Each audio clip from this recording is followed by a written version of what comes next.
everybody. It's quite nice today. There's 4 of us today on this hangout.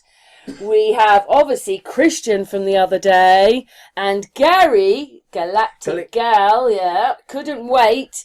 Well, he's been due a visit, and he's come today, and he was jealous the other day because Christian had made the video, and he's like, I want to be on one! Well, considering me and my old mate have done a few videos, you know, I heard him, and I thought, well, I'm in Bristol with my friends, so I thought, on the way back, I'll give Karen... Yeah, now we're all meeting up, and we've got Mickey. Mickey's here as well. Mickey. Yeah.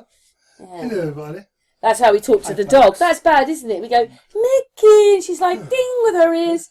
But she's actually been a bit of a traitor because she's gone from Mickey to Gary today. Yeah, she used to sleep with me all the time. Yeah, when you go, yeah. Now she's gone, hey, sod you, Mickey, I'm going to Gary. Gary's my man. Where is she? She's here somewhere. She's squeezed in this room. Anyway, it's very exciting because we're all Vladdies. Yeah, besides that, I mean, we've got so many different subjects to talk about, really. There's so much been going on that I really don't know where to start. I mean, I would like to mention a little bit about this dude, Christian. I see what you think about this. That supposedly broke out of Wandsworth Nick, right? An ex-military man. Shall I put that in then? 1 second. Can we put a picture in and then you start? Put a picture. One second. We're just stopping for a moment. So what am I? Yeah. So this guy, Daniel Caliph, apparently he was doing custody at a Majesty's prison, Wandsworth, and former soldier, 21. He basically sort of like got underneath one of them bid fest trucks or whatever that sort of like, you know, that sort of the food delivery truck, and got out of there. Well, I mean, I know this for a fact because I've been in prisons, but I haven't been in prison. I mean, it's like when I've done deliveries and whatnot, and they use sort of like mirrors underneath to see if anyone's there. So apparently this guy just happened to get out. You know, could it be beyond the realms of possibility, Christian, that maybe they let him out? They wanted more funding because all these Victorian prisons are so run down, like what NASA done with the shuttle in 1986, because they need money. So this guy sort of like was helped to sort of like escape. In fact, he was sort of like an ex sort of like military man as well. But then a few days later, he was arrested on a towpath up in Norfolk or something by an off-duty policeman. It just seems such a script to me. He completely got out of all that. Yeah, out of all that. Just 4 miles away. And then an off-duty police officer. 4 miles away. Who probably wouldn't know who he was. Now you think like this geezer, if he was like a terrorist, like they said, Christian, like wouldn't he have like been able to have like a plane waiting for him to get him out of the country or something like that? It just seems so scripted. Put it this way, if it wasn't a script, it certainly seems like one to me. It's got the same pattern. I'll call it patterning. There's the same patterns that we see with all this other stuff. Yeah. You know what I mean? Well, we see the patterns. Like I said, if someone was to turn around and say like what was the reasoning behind it, I think it's quite simple. You know, these prisons. A couple of years ago, I went down to Dartmoor with a friend of mine, and we went down to prison. And I mean, it's so run down now, Karen, down there. They're thinking of closing it down because it costs millions a year to keep it going. Is that really big old one that's like... Yes, right in the Dartmoor, right in the middle of Dartmoor. Yeah, that one. Now, the thing is, it's on a similar vein. Wandsworth is pretty much the same. It's like they're all derelict prisons now, and they cost a fortune. This is what they did, didn't they? And maybe like this is a way to get more funding now, Christian. It'll go before some kind of committee or something, governmental committee. They need more money, like, because this guy escaped. I haven't got enough money. I have to build a new one. And apparently, that particular day, there was meant to be about 80 prison wardens that weren't sort of like, didn't turn up for work. That sounds a bit strange as well. You know, why did so many in one day didn't turn up for work? Is there a picture of him? There he is. There he is. Oh, he's not very old, is he? 21 years old, apparently. 21 years old. 21, yeah. So, you know, it's just, I picked up on it. I just thought it looks for it seemed there's very the old scripted prison. to me. Look, there's the old prison. Yeah. Now, if you look at these prisons, like, you know, they're from Victorian times, and they're so run down. They really are. You don't really know. Yeah. And when you go up very close, the walls are falling in and everything. You know. Well, look, there's a procedure of how he escaped. Look, here it is. We'll just take you over there. This is what they're saying. Here you are. 8:30, 7:32, 7:58. They're telling you every move. So every move, it's like they already know what he's going to do. Yeah. Yeah. What's your thoughts, Mickey? 1 second, Christian. What's your thoughts, Mickey? Yeah. You have to speak up, darling. Huh?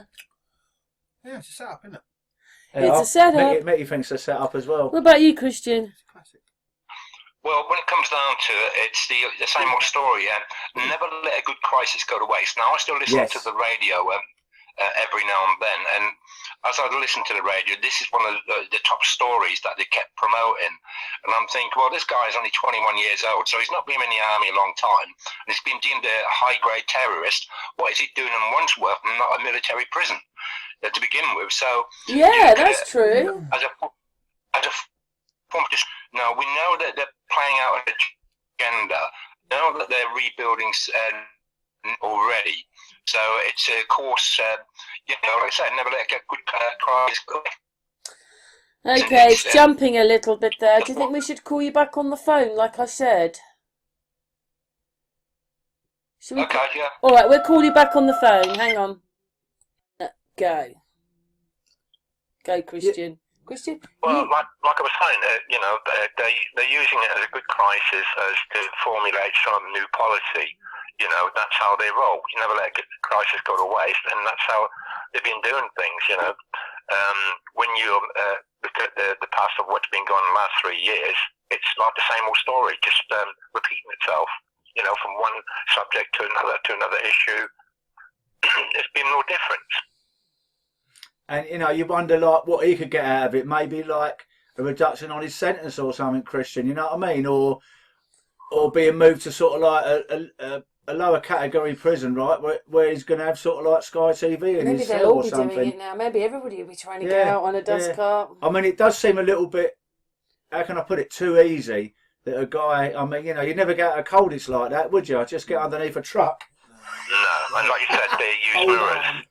Are they saying? Are they trying to show you how crappy Wandsworth Jail is? Well, yeah. I mean, like I said, maybe they needed more funding for it, but there's definitely some kind of agenda. Look at that Tartarian prison. Look at it. And even if it was all real, the whole lot, right, Christian? You made a very good point.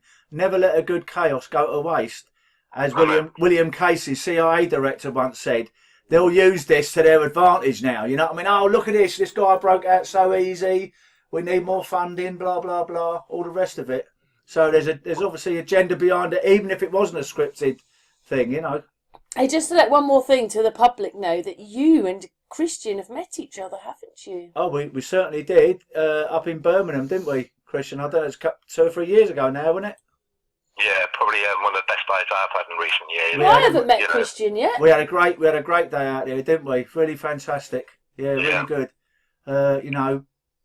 All the people there were fantastic, and it was so nice to sort of like meet like-minded people, because when you're in Civvy Street, you're just meeting sort of like, let's face it, they're lovely people, but normies and whatnot. You can't really be yourself, and you can't talk.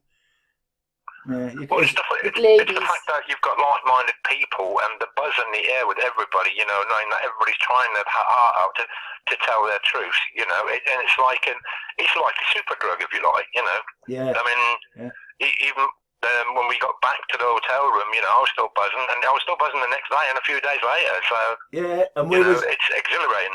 The strangest thing is, like, we both got on a bus, like, and I'm one of the people that do like the Brummie accent.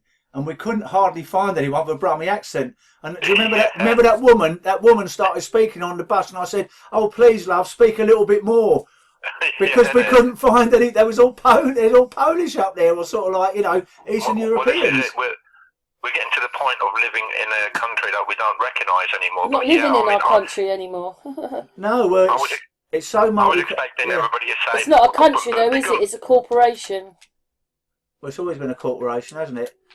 Yeah, I mean, don't be wrong. I mean, there's always been like immigration. And it can be a good thing. But like I said, it's like, there was a time when I'd go to Birmingham or something like that, and every other person you'd sort of like see, they've got that Birmingham accent. Yeah.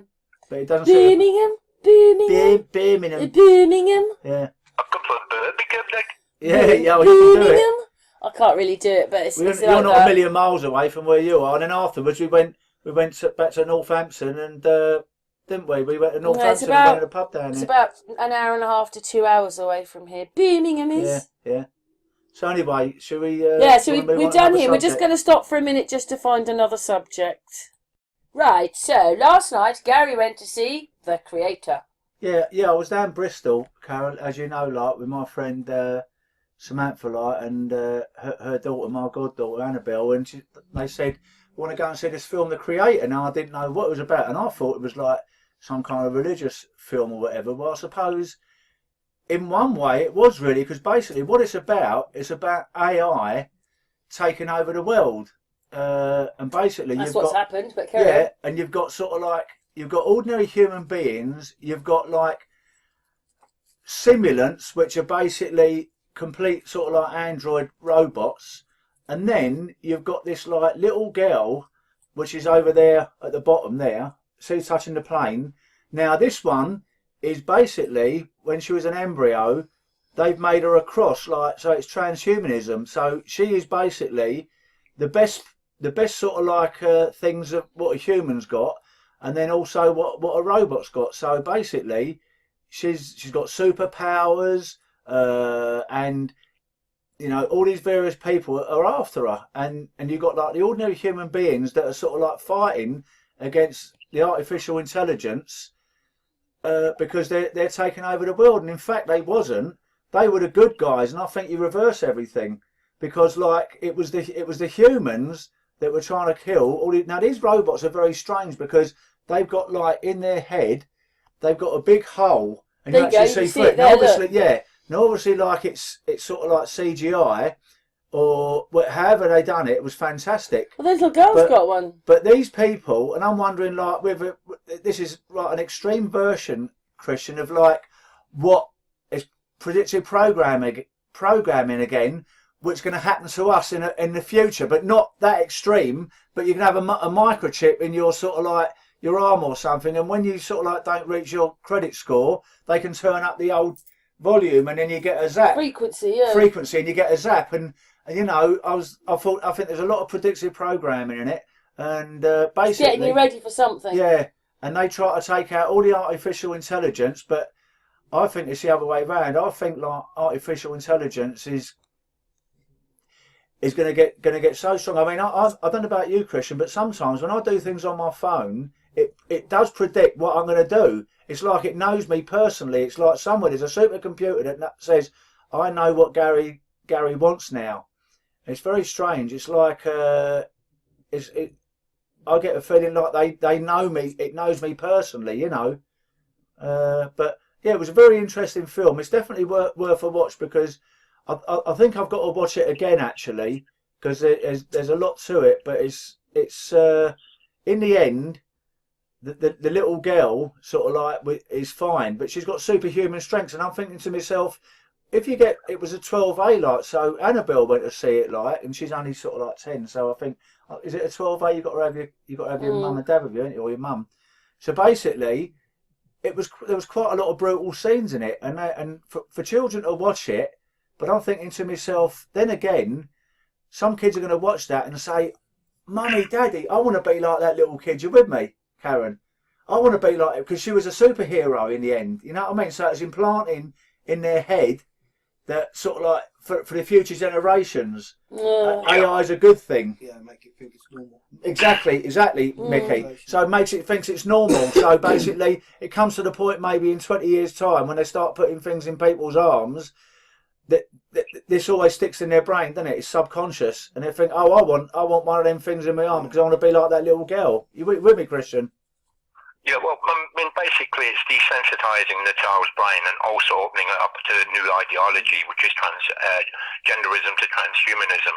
You know, that's what's going on in the world, and it's been going on like that for the last 10, 15 years, hasn't it? So when you come to that conclusion, you know, they've been doing this in films now for a very long time, letting you know bits and pieces of what they're going to do.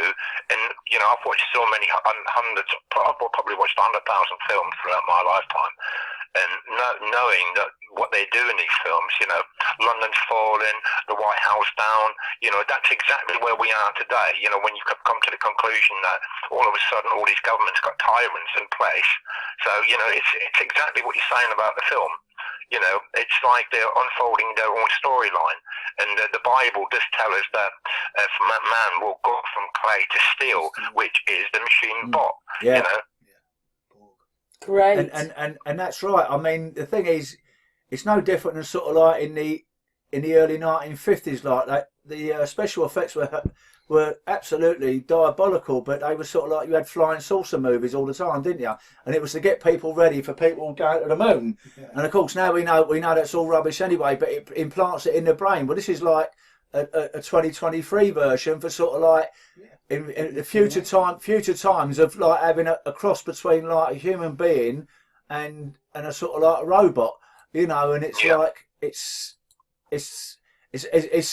taking you external again, isn't it? It's like you don't need anything. I try and live. I mean, to be honest with you, I sometimes think that life was better when we didn't have mobile phones. I mean, you know, we're all old enough. All of us like remember the time we never we felt we were lost, did we? We'd well, lost do you know something. something? The strangest thing is, I use my mobile phone now for everything, like, you know, for coming down here, finding the best route. But there was a time when it must have sort of like been second nature. So we've still done the same things, didn't we? Got your at yourself. It might have taken a little bit longer, like, but you done it without any of this stuff, didn't you? Saying, oh, I've got to get this bus down to Karen's, like, I've got to change, I've got to go to Hammersmith and then get on a couple of buses down to Ealing, like, and come down here.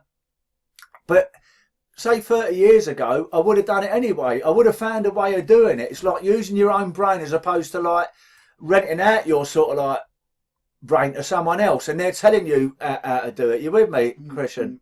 Yeah. See where I'm coming from? So it's like this film has obviously like got a lot of like predictive programming for like probably we're going to be long gone, like, or everyone's sort of like involved with this today. But I'm talking about, say, maybe Annabelle and sort of like Annabelle's children or whatever. They're going to try and make it a norm to sort of like be not, all right, this is extreme, like, you know, with a hole through the head. But I suppose, you know, sort of like some kind of chip implanted in your neck or your arm or something like that, which they can have total control of you. Because let's face it, even though it's external, what I was just saying a minute ago with the mobile phones, we've got a little bit like that now.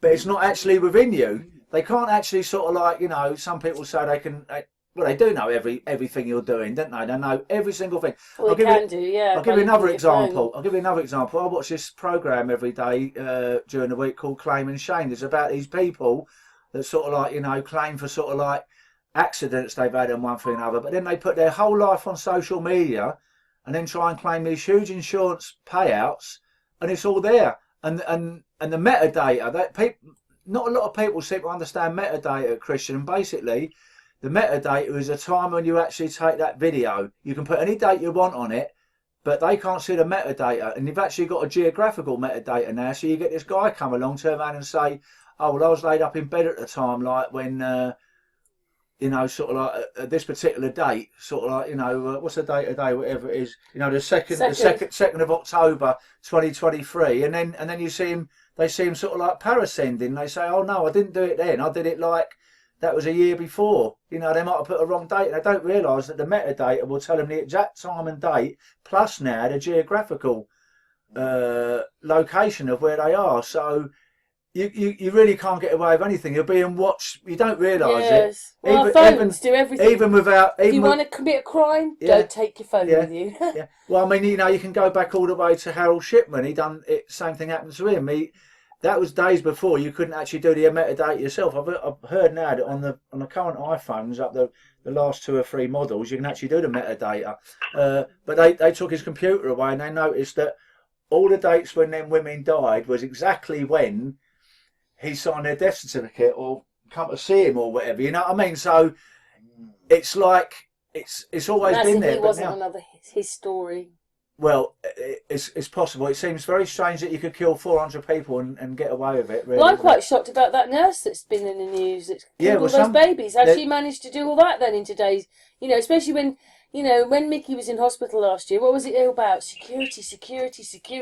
Sign in, you can only stay for an hour. It was all, everybody was watching everything. So how could she manage to kill all those babies? Yes, it does seem very strange, doesn't it?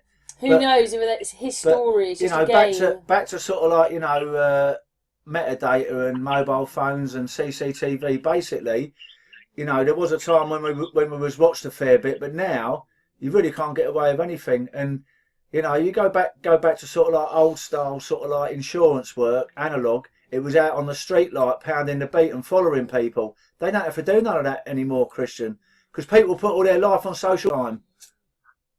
You know, Yeah. can't get away with anything. I mean, if you're gonna sort of like try, well, that serves their right, doesn't it, for doing that? yeah, that's just sheer stupidity. But my point is, like, you know, we're getting an amalgamation now, sort of like being a human being crossed with sort of like artificial intelligence, whether you like it or not. And none of us sort of like do like it, but we're all doing it because we've all got our mobile phones, haven't we? So that alone, you know, let's face I should it. make a video of watching people on mobile phones because they're only looking at the phone. They never look up and around. I do look at my phone. We've all got mobile phones, Yeah. but I like looking up and out. But that's right. It's taking people away from sort of like nature, isn't it? And like doing things they used to do. I'll give you a little example. Like in the summertime where I live, like, you know, I was going over sort of like my local park, like sunbathing, because I think even Karen told me I look quite brown, Christian. But the thing is, when I was a kid, that park would have been full of kids in a 6 weeks holiday. There was hardly any kids over there at all. There was a handful of Because the kids. boogeyman's going to come and get them. It's because they're on their PlayStations or on their phones. Or they've been told not to indoors. go out. Play on your PlayStation, don't go out. Yeah. So what do you think about all this, Christian? Quite personally, my opinion would be that the technology is not being used for the right mannerisms, you know, for the right sort of things that we really need to put in place. I mean, from what I've seen, that certain stores have already initiated their lock-up systems where it's facial recognition being put in place, which is anti-human. It's inhumane. You know, nothing that they're actually doing is to help humanity. But I put a post out there the other day. If the crisis on climate change is so bad, right, you've got millions and millions and millions of UN soldiers that could be planting trees and could have been planting trees for the last 50 years. You know, because that's how long it's been going on for. Hang on a since the second. 1980s. UN is up. Yes, Well, yeah, I mean, like I was saying, that everything that's being orchestrated is that down to the same agenda. Everything is rolling underneath it. If you ever read the COVID lockstep pie chart, it's a continuous thing, and it just keeps rolling and rolling and rolling, and that's what they're going by. Everything is being done gradually, bit by bit. It's like the slow agenda, if you like, and they've probably got it rolling around till 2030, you know, to reset this world into a different category, if you like. And one of the plans is transhumanism. You know, that's also written in the Bible. So if they are following the Bible, they're using the technology to do it with. You know, everything that's being done, like Gary said about the do. You know, when you look at what happened in Maui, you know, it's nothing. There's nothing new under the sun when it comes to technology. It's just the fabrication and the fashioning of the technology is used in a different format.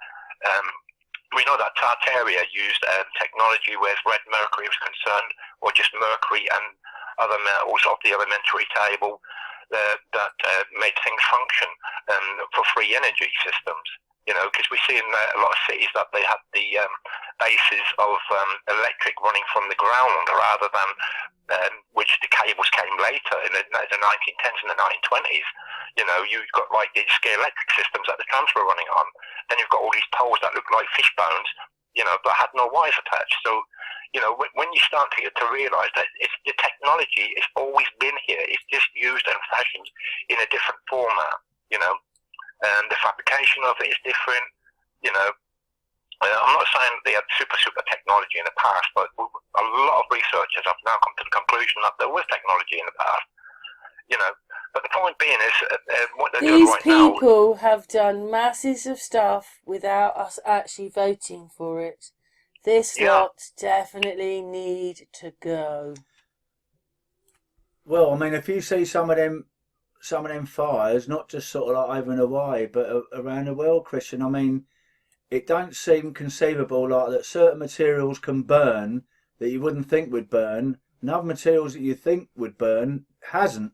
And colour seems to be a factor. It doesn't seem to sort of like work so much with a blue sort of like spectrum, or not at all. So what are they using? Is it some kind of direct energy weapon? It's got to be something. Yes. Or it's got to be a fire. It's like you can calibrate a weapon to certain specifics of design.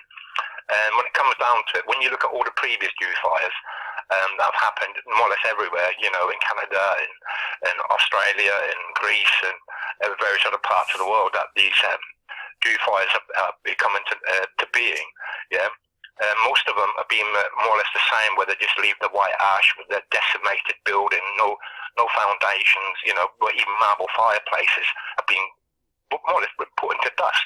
Marble fireplaces or marble baths have been put into dust.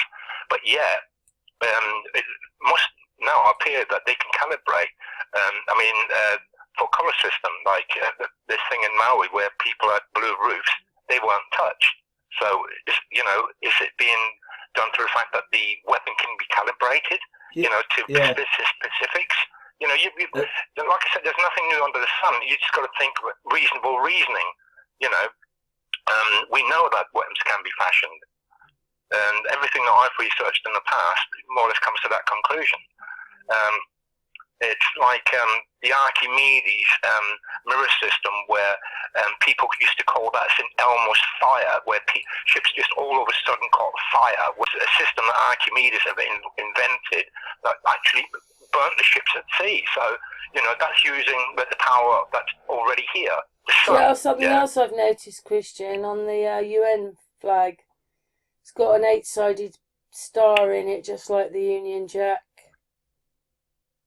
It's the families of the old bloodlines. It's 8-sided. We have an 8-sided flag. The United Kingdom is an 8-sided star, and so is the UN. I'm telling you, Charles runs it all. I don't know if you've seen some of the videos, like Christian, but you actually see people have sort of like actually got lasers, very sort of like not powerful lasers, very weak lasers that sort of like set fire to paper, but when it goes over like the blue paper, it doesn't incinerate them at all. So obviously these weapons are working like on a similar vein, but obviously on a much greater scale. Miss the White House out as you go past. The White House is blue on a far greater scale, because sometimes you would see like the aluminium of a wheel sort of like burnt away, but then the plastic would be left untouched on the bumper. So you got to think to yourself, this is a completely different kind of sort of like fire. But this is why Charles tries to run this, because it's got the 8-sided star like the Union Jack. He thinks he's in charge of the UN as well. He does. Well, I do know that in certain places where these do fires have happened, where the military. Hang on, let's get a picture of that. Let's get a picture of that. Go.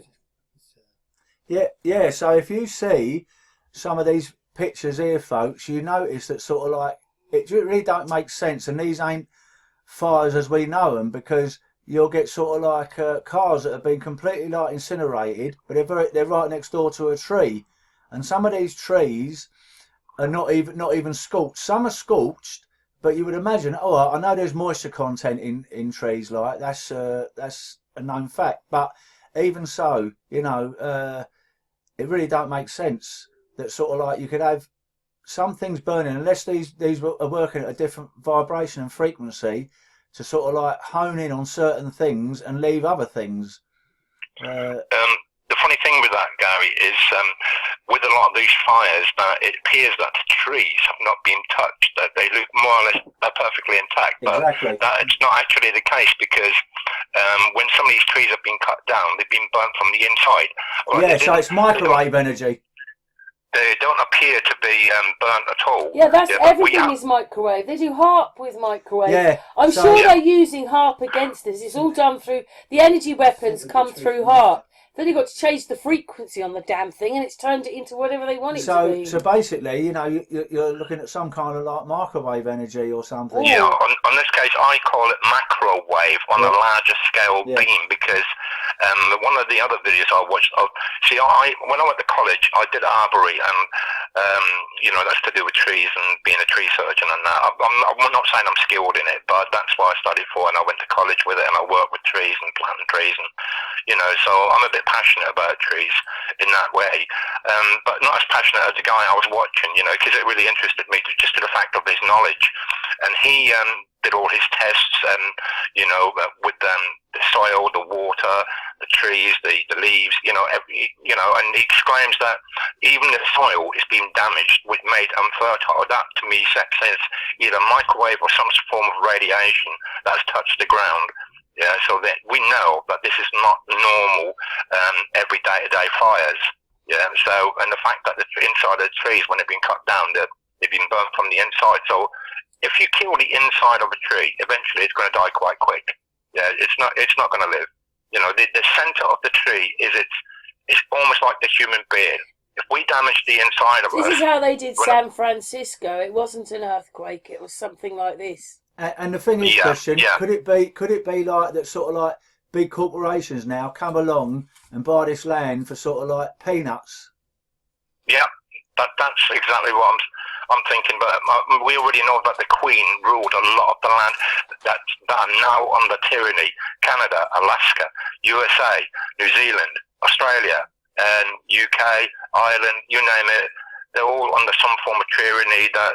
You can call it the agenda if you like, and perhaps some of the other European countries are under the same agenda, but because they've still got that connection to the old empire, the old Commonwealth, that used to be in place. But now what they're looking at is world dominance, isn't it? One global system. Yes.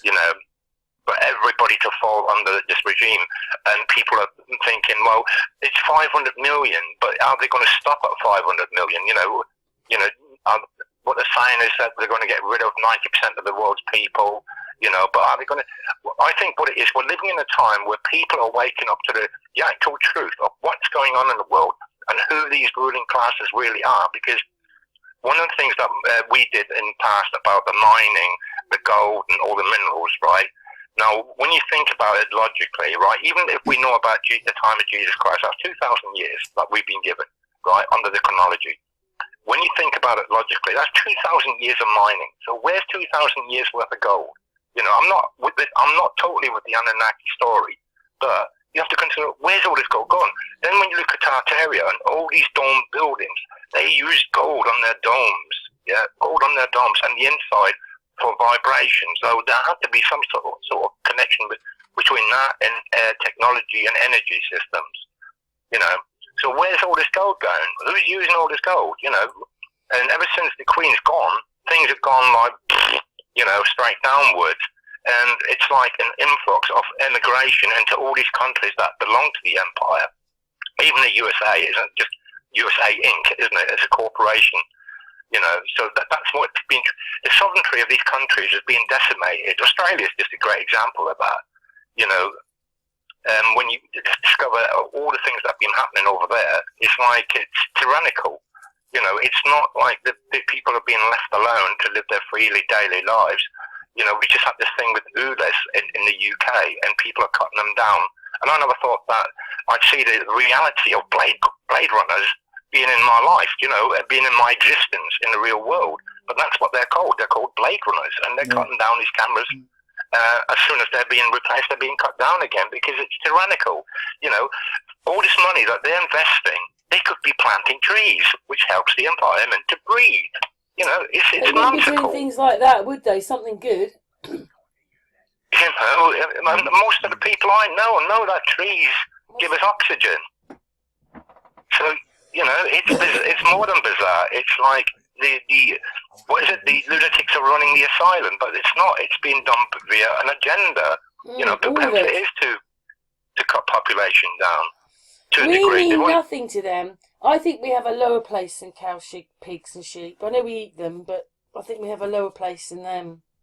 Yeah, well, I will not be classed as Goyim. I will not be classed as cattle because I still have a mind. No, you're a human, but you're at a lower place than a cow, pig and sheep. But he wants to add something. Hang on, Christian, hang on. We're on to low emissions. Now, this is like obviously a big favourite talking point of the month or probably the year. Now, where I live in Hertfordshire, the other day, my mate had to drop me off when I was going down to Bristol. What it was, because the train strike was on, I couldn't get down to sort of like Victoria to get my coach. So what he did, my friend Robert, who's had a lot of bad luck at the moment, like I told you, unfortunately, just recently lost his wife. Anyway, I said, Rob, can you pick me up in in the morning and take me to Cockfrost. He said, I can't, Gal. I said, why's that? And he said, because once I cross over from Potter's Bar down to Cockfrost is where I can get the tube train down to Victoria, changing at King's Cross or Green Park or whatever, I'm going to have to pay £12.50. You'd have to pay me for that. So I said, all right, in that case then, drop me off at Potter's Bar and I'll get a bus down there.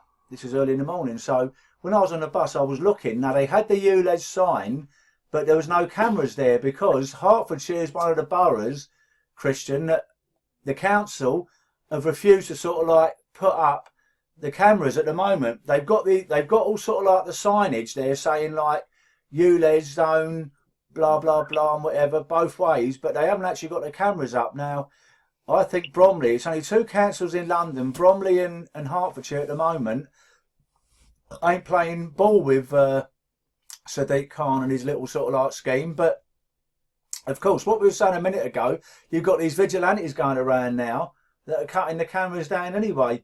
They're sort of like, I think there's more than one. There's quite a few people. But you know the strangest thing about all this is, it's ridiculous really, because basically if you've got an old banger, and you can still drive into town if you pay sort of like £12.50.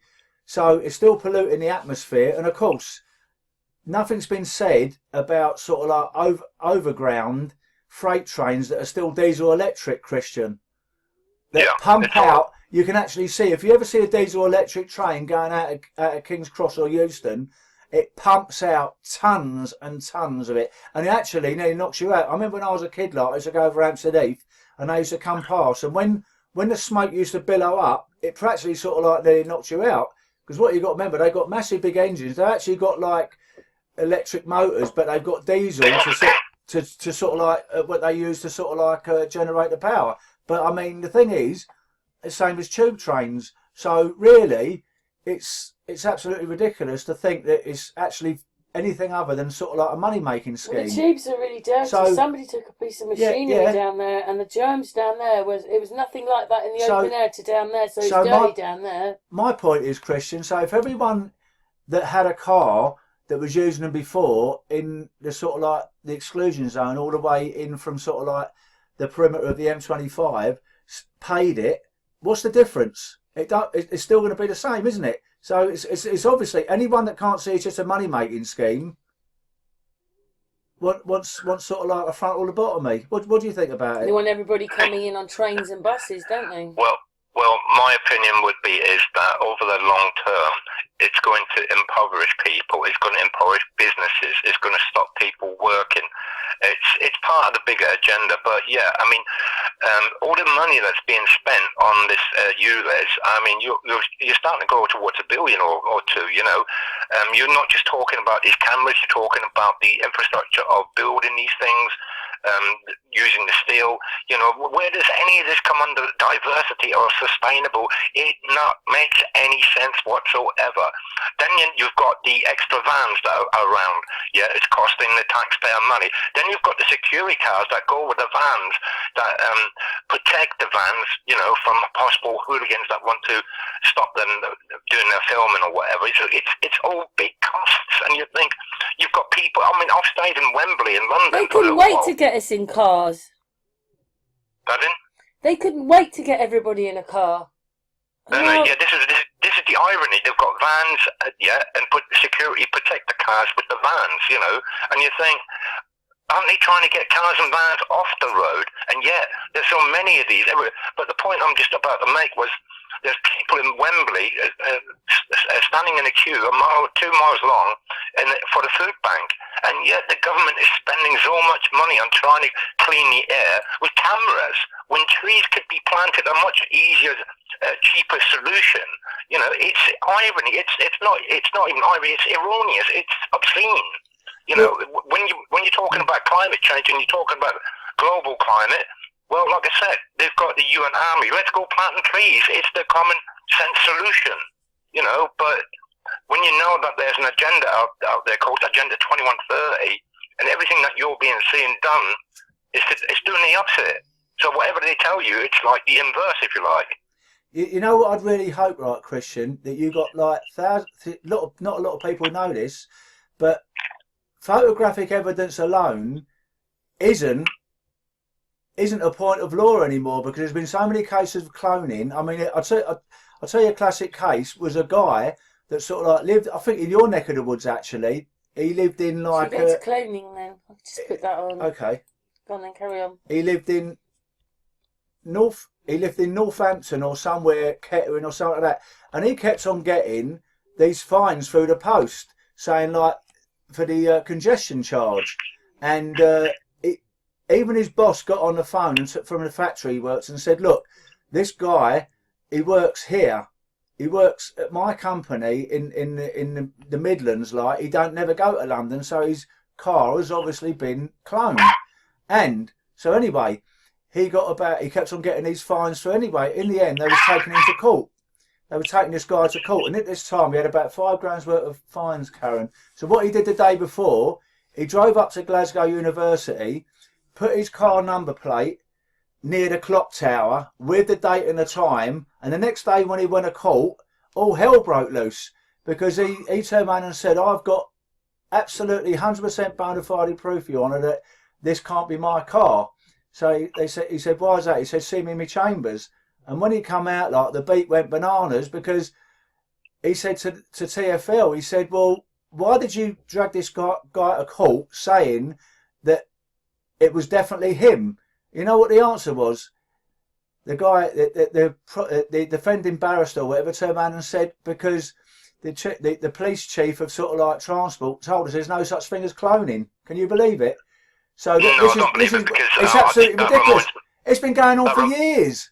Yeah, that reminds me from more than 20 years ago. We're a clone of our parents. Yeah, but the thing is right. Cloning's been going on forever. The thing is right, Christian. You know, people have gone to court and defended it, even when it has actually been them. All right, a forward-facing camera, they get your face, but you've only got to just turn around and say it. You see, most people, as long as you've got a number plate at the back without any sort of like, say, RC Motors, Fatcham or whatever, because then they can say, well, that we can trace it to who bought that car. But, you know, if you get a number plate without any insignia on, you just turn around and say, it's for them to prove that it was you. You just turn around and say, well, yes, it's someone with my registration number. That alone is not enough. They need more evidence than that. So it would be wonderful if sort of like thousands of people got their number plates changed to sort of like having no insignia on and just driving into London and not paying their blinking ULEZ fine. You know, yeah. It would clog up the court system like no end. I mean, apparently a lot of people now that have got old bangers, what they've done, they have put their old vans and whatever into Sadiq's car name and sent it off to him. So all the fines are going to go to him. Now, where that's going to sort of like go to, I don't know. But it's you know, all these things, like, it's only because people, right, do things by consent, Christian. We spoke about this before. They don't really know the law. Most people don't know the law. They just go along with it, not realising there's a way to fight things. I mean, you know, there's loads of people that have got off with sort of like speeding and everything, like, when quite possibly it might have been them, because they just turn around and say, prove it was my car's been cloned, you know. But people don't realise this. When I tell people this, they just go along and say, oh, well, I can't be bothered, gal, I'll just pay it. Now, if you notice there, you'll see insignia, it says something like Finchley Renault or something like that. Well, of course, if you have that, they can trace it. But I mean, most people look the same from the back. I mean, imagine if it was me or you. You said you've had your head shaved now. It could be me or you in a different car, couldn't it? So, you know, it's a minefield really that people just go along with it because they don't really know that there is an actual way of getting off of these things, you know. Yeah. But I don't know really. I just think like it's an absolute travesty to think that the reason it's done is not for the reason that has been given, because otherwise they'll just turn around and have a blanket ban on any of these old vehicles going into town. But of course, it's like we were saying, I haven't heard one person on the TV on mainstream news turn around and say, what about diesel electrics that go through London all the time, that probably one diesel electric probably puts out the same as two or 3,000 cars, you know.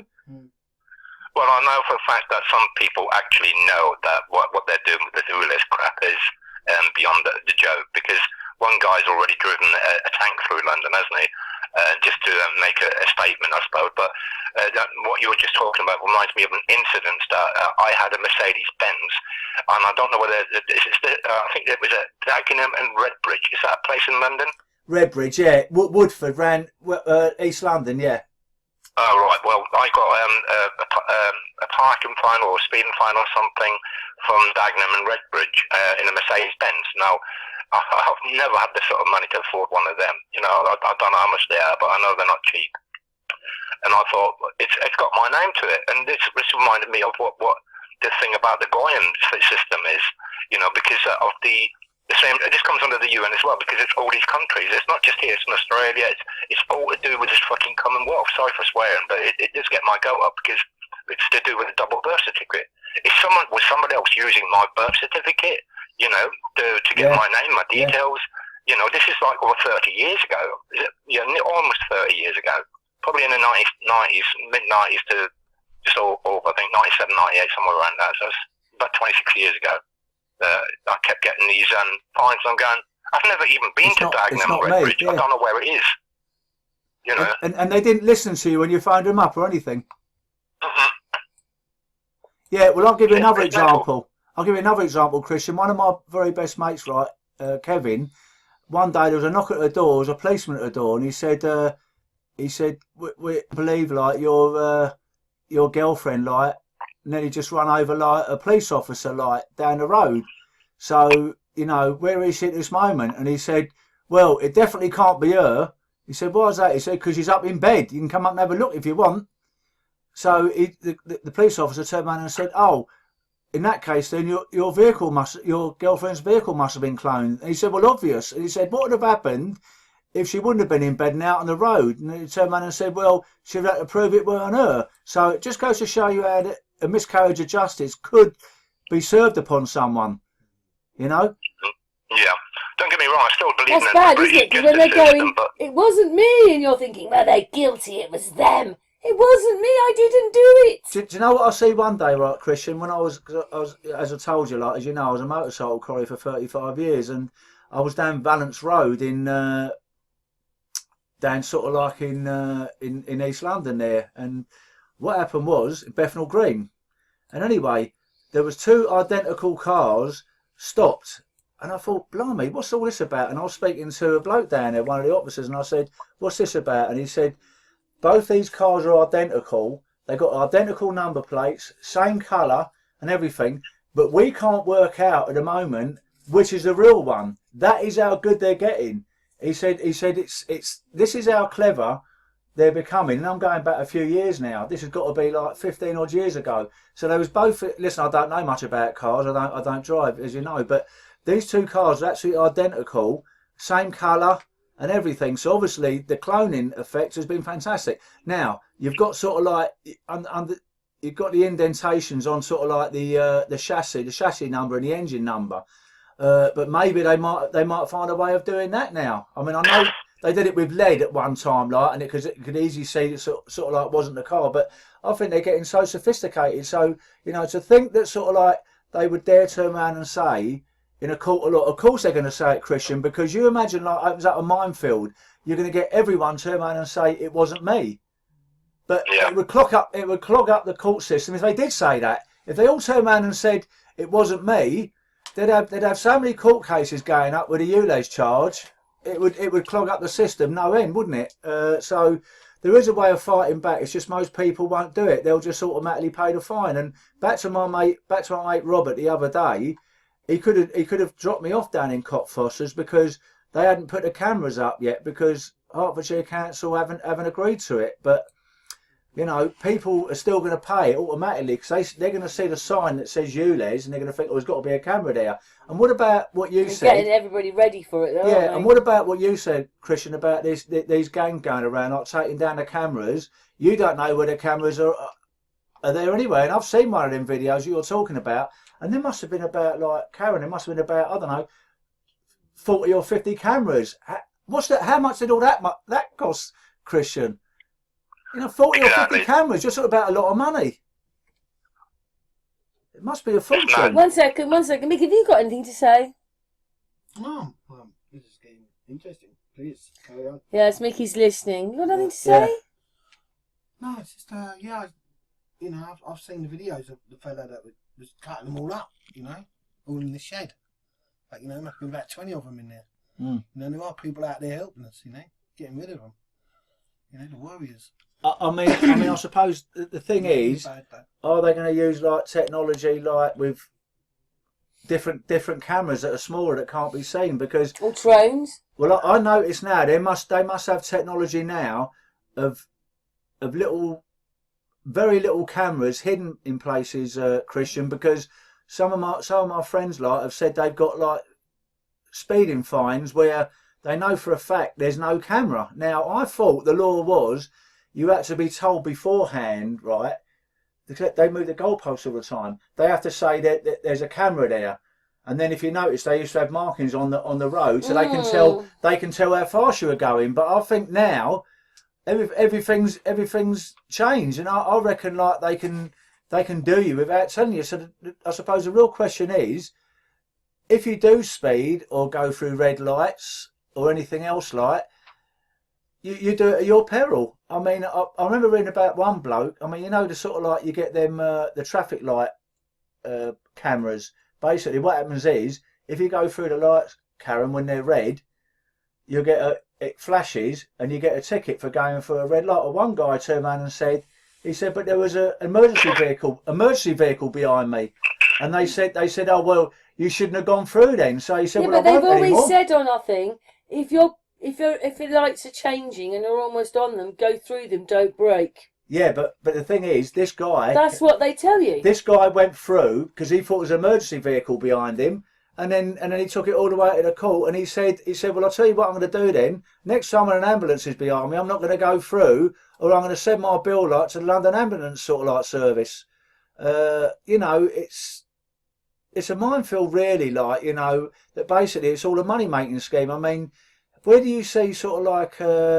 You just see cameras everywhere where people are going to speed. And what about this 20 mile an hour? They reckon all the inner cities now are all going to be 20 mile an hour. Well, I mean, I can practically go that fast on my electric assisted bike. I think some of these electric scooters go faster. Yeah, they do. So I never forget. Like, I mean, you can't really go very fast in London anyway, Christian. I remember years ago there was some guy who was mouthing off in the sauna. He said, I'm the best driver in the world, blah blah blah, this, that and the other. And I got a bit cheesed off, so I said, I'll tell you what I'll do, mate. On a Friday afternoon at 3 o'clock, I'll give you a race. I'll be on my push bike. I think that might have been before my accident. I'll give you a race on my push bike from Canary Wharf Light to Coca-Cola at Hammersmith at 3 o'clock in the afternoon. And he started laughing at me. And I said, what are you laughing at? He said he's a silly bet, mate, because you ain't got a chance. Well, during the week, he must have spoke to someone who was a courier or a black cab driver or something. And they've turned around and said to him, don't take on that bet. You got no chance. You got no chance. You got no chance of winning that bet, no matter what car you got, because you're going to sit in traffic all the way through central London. Because you have to go right through the middle. Remember, I was a courier for 35 years. If I don't know the roads, no one does. And the bloke said to me, to be honest with you, mate, that's a silly bet. I don't want to do it now. And then I looked at me, mate, and we both said, yeah, don't take the bet on. So really, you can't go very fast in London now anyway. So really... Well, I think I discovered that many years ago when you're just stuck in traffic and, you could spend an hour on this road, another hour to the next connection. And, in some areas it does feel a bit better, but I'm going back to the early 80s, I mean, that's now 40 odd years ago. But the cameras aren't very good. They never really capture who's done it. You can never, even today, see a clear picture of who's done it on any of these stupid cameras. Well, I mean, the thing is, yeah, I suppose in one respect, like around sort of like areas where there's schools and one thing and another, it's probably a good thing. But going through central London there, you really can't go much faster than that anyway. It's not going to make much difference. But of course, there are some towns where it is going to make a difference. Basically, I think what they're trying to do, they're trying to get cars off the road altogether. But it's like this electric revolution. I mean, so what does sort of like some poor woman do, Christian, like that lives in a 25-story tablet on a 25th floor? Has she got to pay through her nose every time to get a charge on her car? I know. To go into a station or something. Whereas yeah.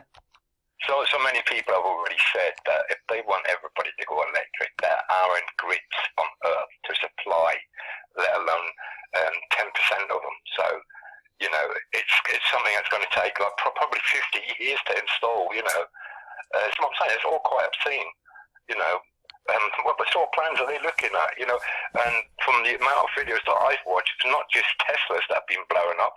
It's these electric bikes.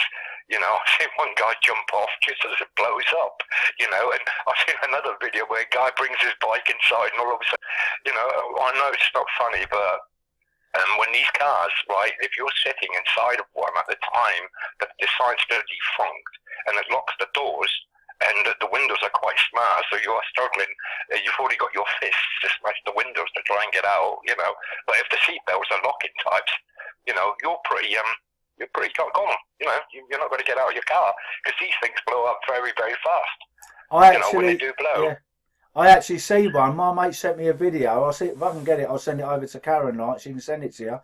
Where it's basically it went bang and the bonnet flew off and it went right across. And if it had been someone walking past, it'd have cut them in half. It was I saw one when it did. The guy, like a bomb. You don't know if it's the guy who's in the picture, if it's his car or not. But he's walking around, the car blows up, it fires something out, it hits the man and he falls to the ground. Yeah. And with knocks him out. With regards to the electric bikes and scooters, this is where it's even more ridiculous. Are we on to electric bikes now? I've just got the cameras on. Oh, I'm so sorry, but it's all connected. Put electric scooters. Electric scooters. Go on then.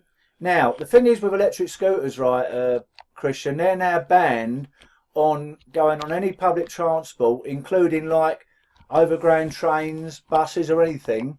But then what I've got, an electric assisted bike, is still allowed on. Well, there isn't no difference. I was speaking to someone the other day and I said, I just see things straight away. I said, excuse me, I said oh, these little electric scooters like are banned. They're banned, like, you know, because like some of them have combusted. Because basically what a lot of people do, they use cheap sort of like Chinese chargers, and not the ones that they originally come. Like, say for argument's sake, they might be nicked and they bought them off their mate, and their mate gives them a dodgy charger, and it's like a wrong sort of like amperage. There's a scooter. Amperage or wattage. It's like a bike here. Yeah, but the strangest thing is though, Christian, there isn't no difference because my bike works exactly under the same way, and that can combust, and some of them have. So why have they banned all scooters and not electric assisted bikes? And I'm still allowed to go on an overground train. If I go and see like Christine, say up in Peterborough, I can still take my bike on there. But if I had a scooter, I wouldn't be allowed to. So it's a minefield. It's like they seem to. But that one there looks just like a bike. Yeah, they seem to make it up as they go along. And of course, you get a lot of people now turn around and saying, "Where would I stand if one of these hit me?" Because they haven't got no insurance. Because I see them I don't know about you in Northampton, Christian, but I see these things on the road all the time. And some of them go about 30 odd mile an hour. Now, you know, say for argument's sake, old Johnny goes out on one, right, and he hits a geezer's car, he'll turn around and say, I'm sorry that happened, mate. You know, it's one of them things. And they say, no, what about the damage to my car? Where does that stand in a court of law? Would the car driver have to take out a private prosecution with a very good chance of not getting any good legal outcome if the bloke ain't got any money? You see where I'm coming from? Well, yeah, I can tell you this, and this is fact. This is a true story. That when they brought out these scooters in my town here in Northampton, I think they're all Chinese ones. They're orange colour, and yeah, they do go quite fast. I'm not sure what actual speed they do, but one of my friend's car got hit by one of them ringing the path. Now, I don't know whether they're allowed on the path or not, but as the scooter guy hit him, he was carrying 2 bags of toys for his kids, and he'd bought iPad phones, a computer, you know, and he went flying, and he got hurt in the process as well. So he ended up phoning the police and telling the police what they're going to do about it. you know, and the police were telling them, well, there's not much we can do about it. Did you get the guy's name? You know, that sort of thing. You know, the scooter guy's not going to stop knowing that he's done a lot of damage. You know, but Carl got so upset on the phone that the police clerk here told him, if you don't calm down, sir, we're going to come and arrest you. Oh, blimey. That's where we're at. This is I think it was in 2020 or 2021. Yeah, because the law You never know. protects you. It's always really protecting the other person. You know, and there's a case of if it's a private scooter, you need to have insurance. If it's one of their scooters, you don't need to have insurance. You know, to me, that is so bizarre as well. You know, that shouldn't be the case. You know, it's like they're saying, oh, our scooters are protected by the agenda.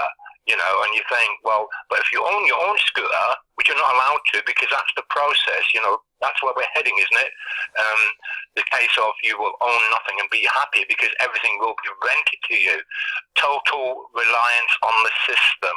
Yeah, so you won't be, it's like they're asking you not to think for yourself anymore. You know, that's where we're heading with all the things that are coming at us.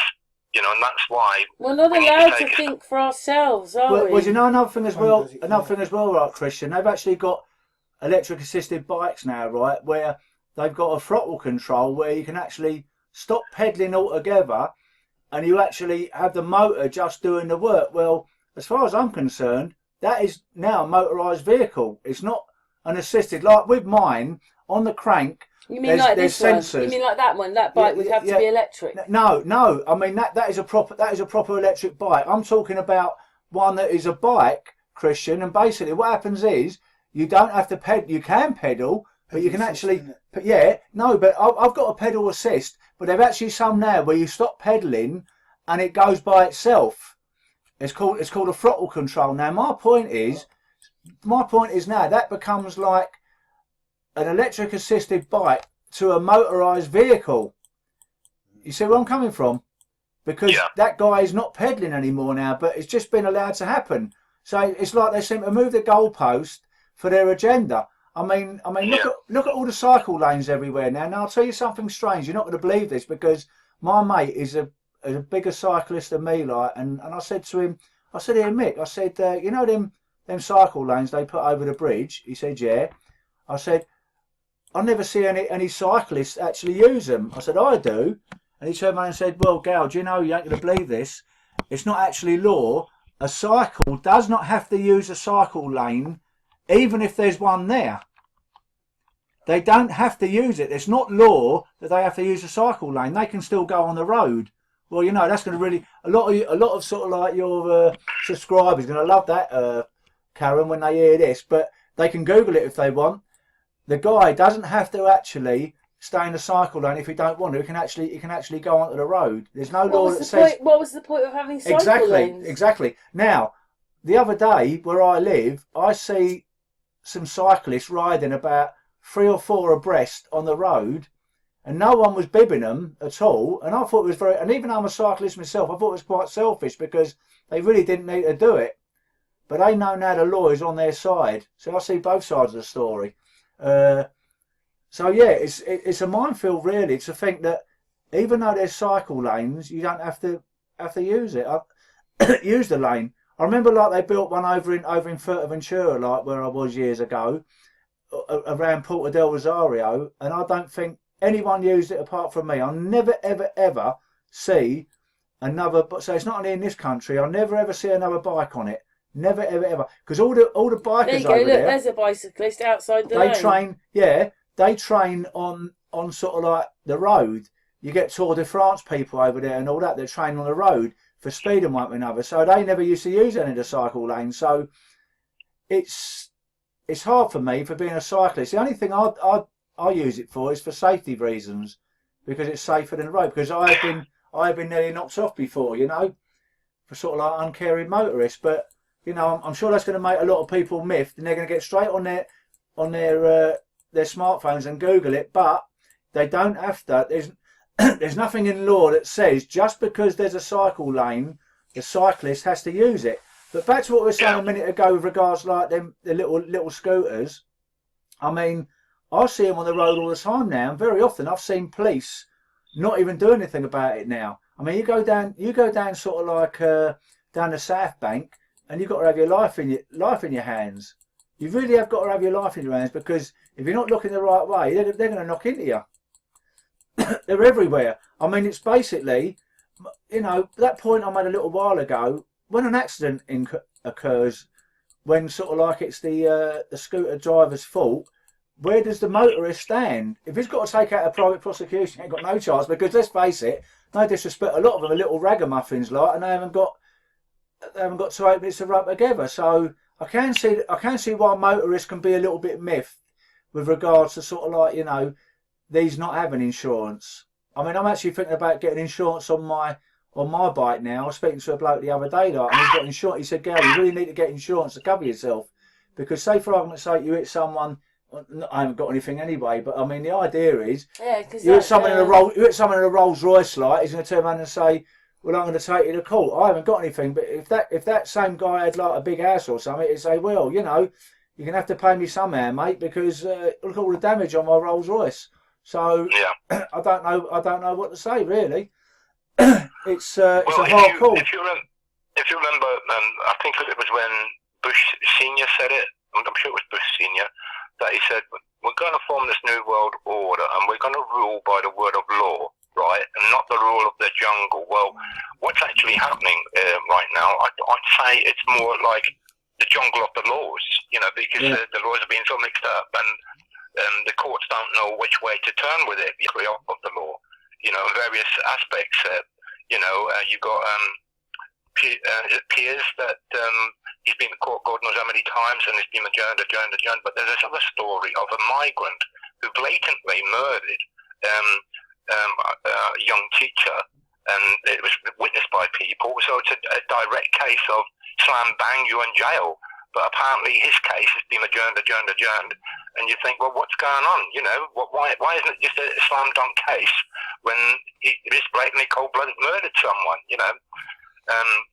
Yeah, we're in bizarre times when it comes down to it, but in realisation of everything else that's going on, it's like the agenda's being pushed regardless, whatever issues we're facing. Well, do you know something? I met a couple of months ago. I met Piers Morgan at an event, and I was having a chat with him because, you know, I met him before. I know him reasonably well, and he was saying about how he hasn't paid the ULEZ or the congestion charge or something, and his fines were like many thousands. And what happened was, I don't think he's never seen a courtroom yet, but what did happen was, one day he got up, looked out his window, and he noticed like his Toyota Corolla had been carted off. So he made some phone calls and one another, and he realised it's taken to a car pound. So he went to the car pound and he said, where's that car going? And he said, oh, it's going to Blackpool like motor auctions or something like that. So he went up to Blackpool Motor Auctions and bought his own car back for 800 quid. Yeah, no word of a lie. So basically they confiscated his car. So really, with someone, you know, it just goes to show you that if you do want to sort of like make the law an ash, you can, because he obviously has. You know, he's got all these thousands and thousands of pounds worth of fines. And what picture should I put up? Now, we're on to George Bush. Well, I had George Senior. Bush up because Barbara looked like George, but I don't know if she does in these pictures. Shall I tell you, she did look like George. Let's go on to another thing to do with like George Bush Senior. I don't know if you know, Christian, but I will leave him on then. When President Kennedy got killed in 1963. Yeah, Mickey's making Mickey's going to make a cup of tea. We're having make yourself useful. Hey, Christian. I've got soya milk in the fridge. Christian, do you want a cup of tea? 2 sugars. And two sweeteners on it. Christian wants two sugars, Mickey. My bag in the side pocket is little sweeteners. Anyway, Mickey. What? Christian wants 2 sugars. Okay. Right, Christian wants a cup of tea. Okay, mate. Anyway, when JFK got assassinated, there's a photograph of him as a young man, and he swore blind it wasn't him. But you know, there's a lot of people that say that he was there on that day, but he obviously insists he didn't. I think in those days he was a CIA operative back in the early 60s. Yeah. He is not my favourite person, and everybody missed that he brought in the New World Order. Well, I think the New World Order's always been here, but he was the one who told it to the masses. Yeah, all right, and but he is. They are No, I haven't even got a But name for but him. the thing is, like, you know, I'm not saying he was anything to do with President Kennedy's like assassination or whatever, but you know, a lot of people do say that sort of like the CIA done it because of Kennedy's stance on various things, you know. Well, all the connections that with Lee Harvey Oswald, Jack Ruby, and everybody else concerned, they all had connections with the CIA on a bigger scale than most people were told. So, you know, the CIA already existed. I mean, Hoover himself said that the FBI more or less been run over way back in the day. So, you know, things were happening well before then.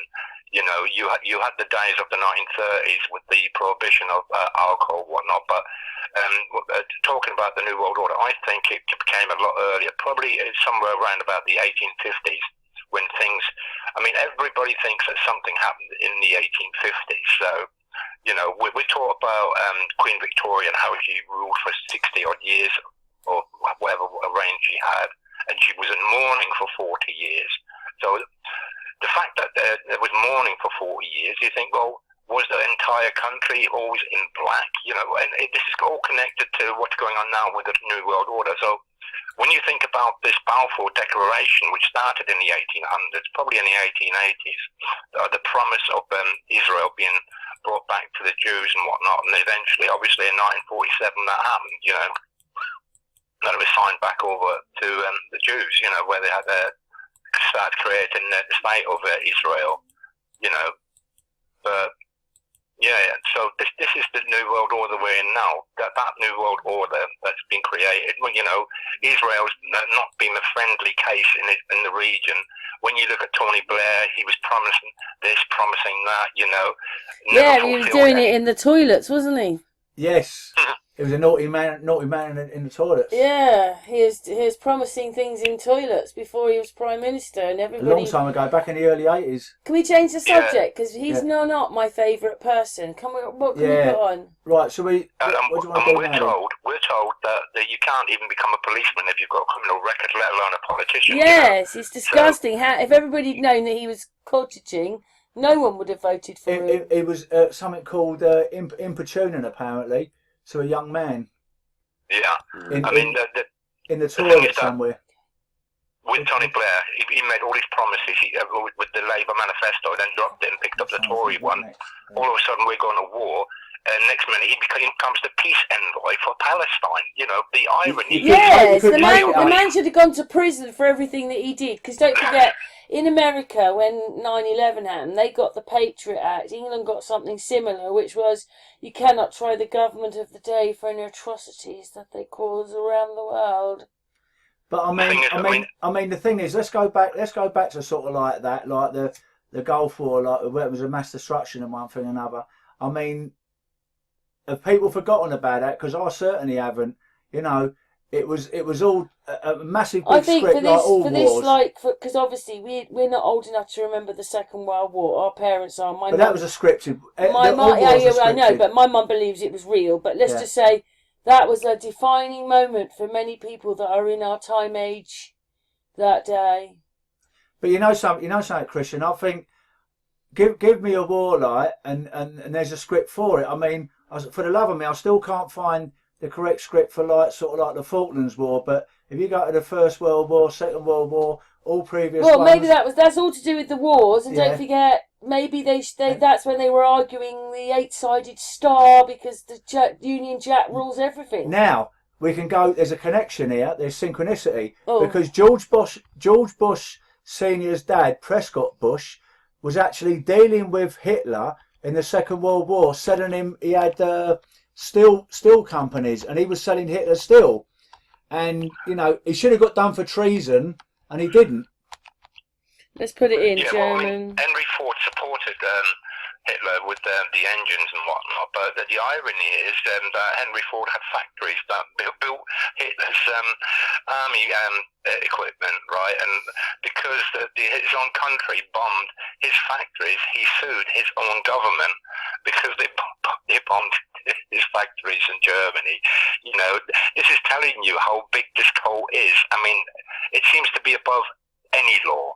You know, dismiss any sort of law when it comes down to to whatever it is that they're part of. You know, it's like George Carlin said, it's a big club, but you're not in it. And the How thing big is this club? And the thing is, Christian, they can do it. We would, if we done it, like, we'd get done for treason, like, and especially at that time, we'd get hung or bleeding shot, you know, at dawn. Yeah, but the thing that's is, just what. if you're part of the elite, if you're part of the elite, you can do this stuff, and you might sort of like see a courtroom, but nothing much is going to happen to you. But that's what's just happened with Biden's son, isn't it? He's been found guilty of taking that gun and other things. He's been found guilty, but he didn't get a sentence.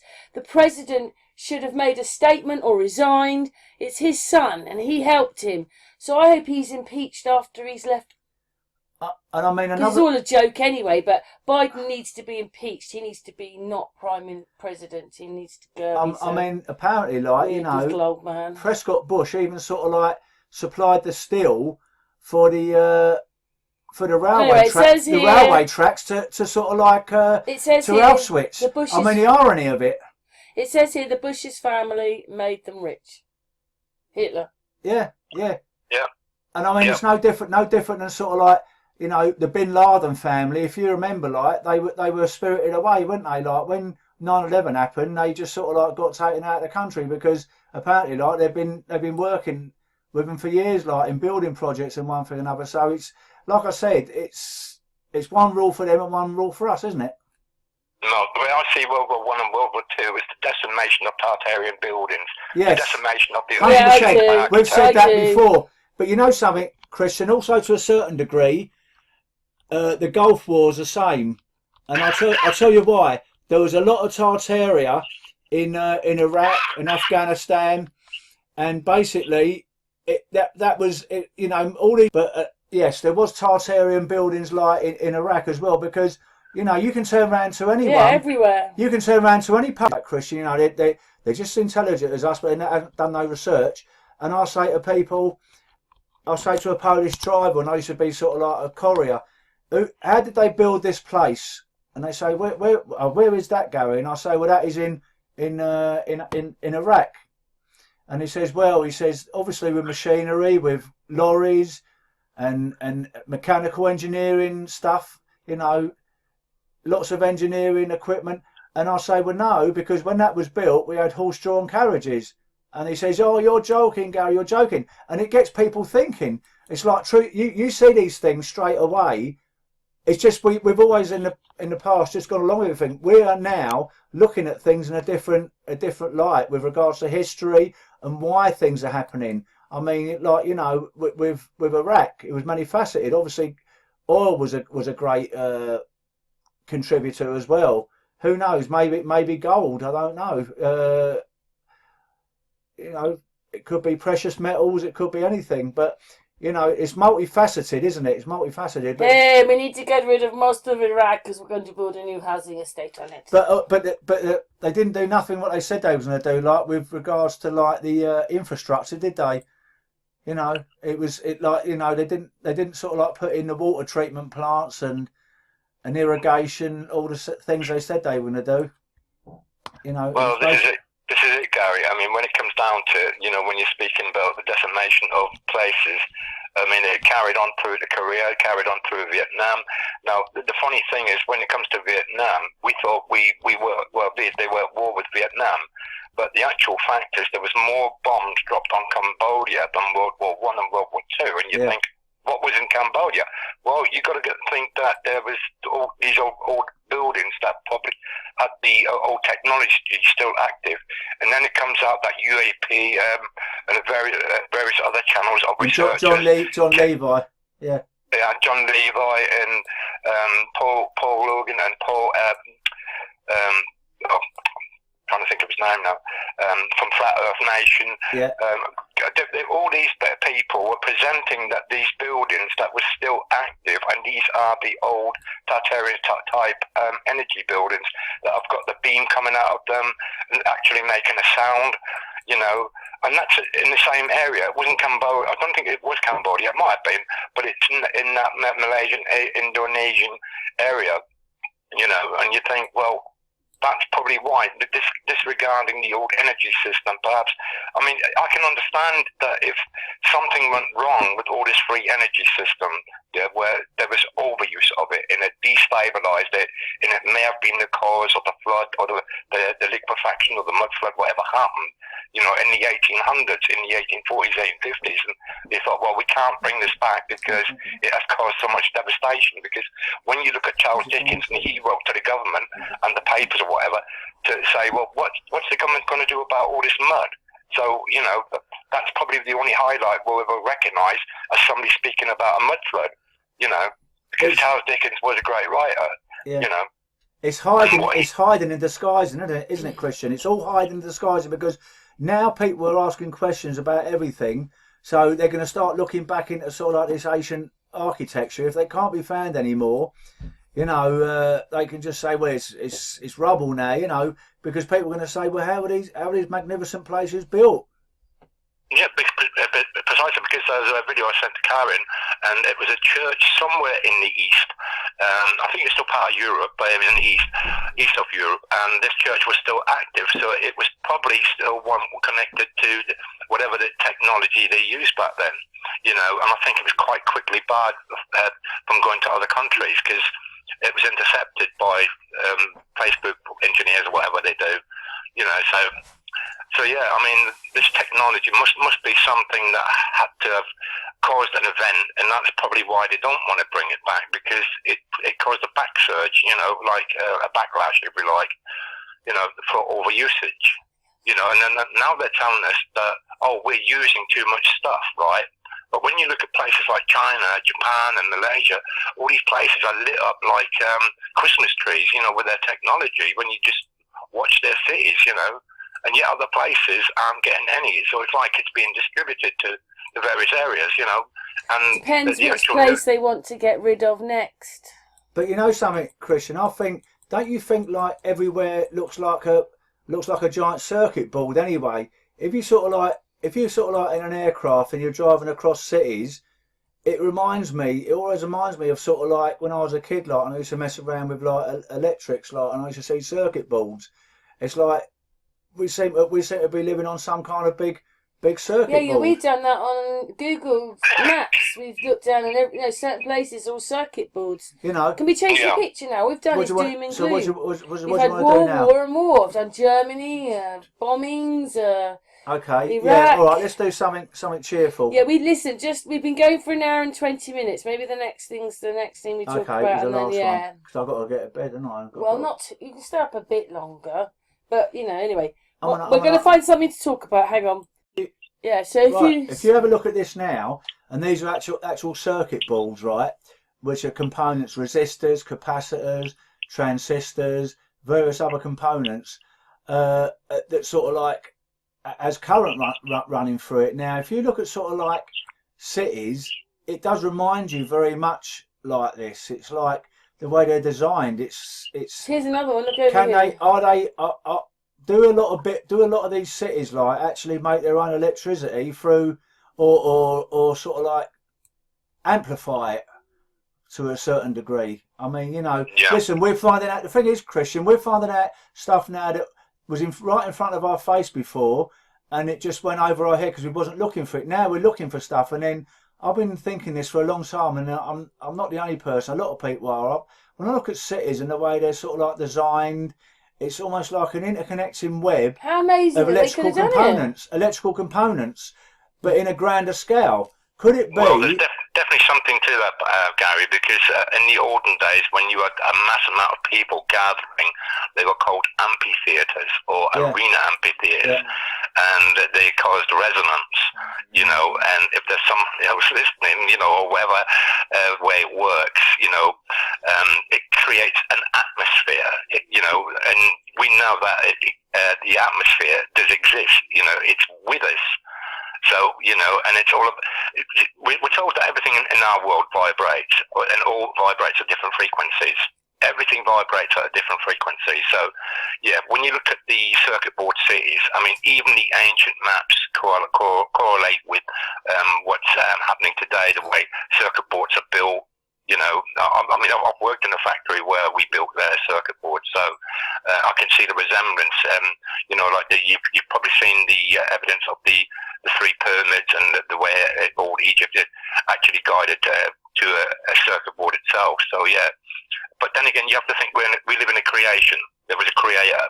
That's what I believe, and there's nothing else going to change my mind about it, because we know that the baloney stories we've been fed with NASA and SpaceX and Elon Musk, you know, and what this latest thing is with the satellites going up, the Starlink, whatever you call it, you know, I won't believe all of it, you know, perhaps even just a touch of it, you know. I don't believe any of it. I don't believe satellites exist at all. Satelloons do, that are sort of like within the firmament, that go. That's why recently, about a year ago, one of them come down in Brazil, and they had to sort of like quickly and loads of them, actually quite a lot of them come down, and the Americans. Yeah, one in Niger, one in Nicaragua. Yeah. Fugo balloons. One second, guys. I'm going to find that video now of the other things. Hang on 1 second. Circuits.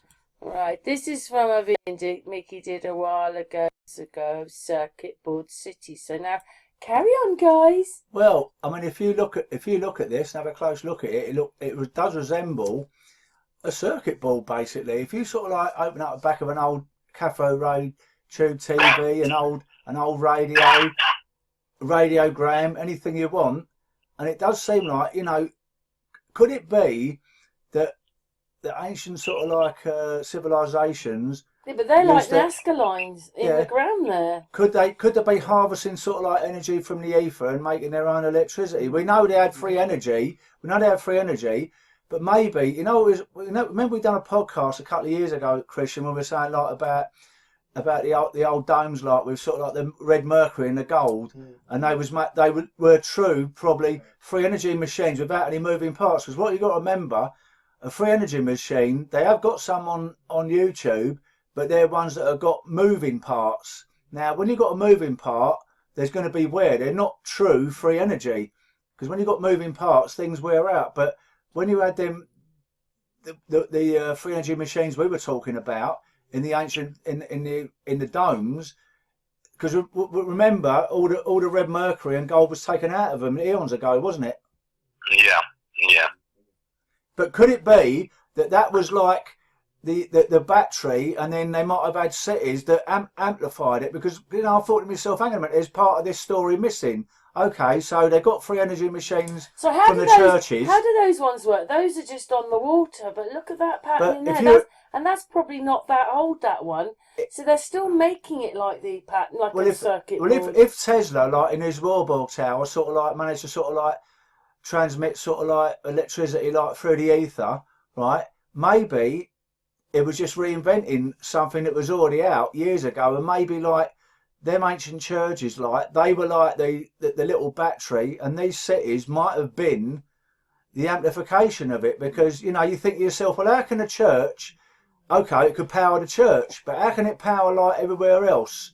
And then maybe it worked, you know, I don't like that word theory, it's just an idea of mine, maybe that how it works, and maybe like... How could they think global warming was going to happen? Got, and they're using... With all these people on the water here, these are new houses, how could they ever think global warming's happening? They have got the technology, obviously, like, and they're utilising it to their own means. I mean, we're paying sort of like electricity bills, aren't we, like every 3 months or whatever it is, and basically we're paying for something that is free. Well, we know it's free to us anyway, but maybe, because what you've got to remember, if you sort of like have an amplifier or anything, like, you're getting like electricity coming into it, like, and then you're getting sound out your speakers.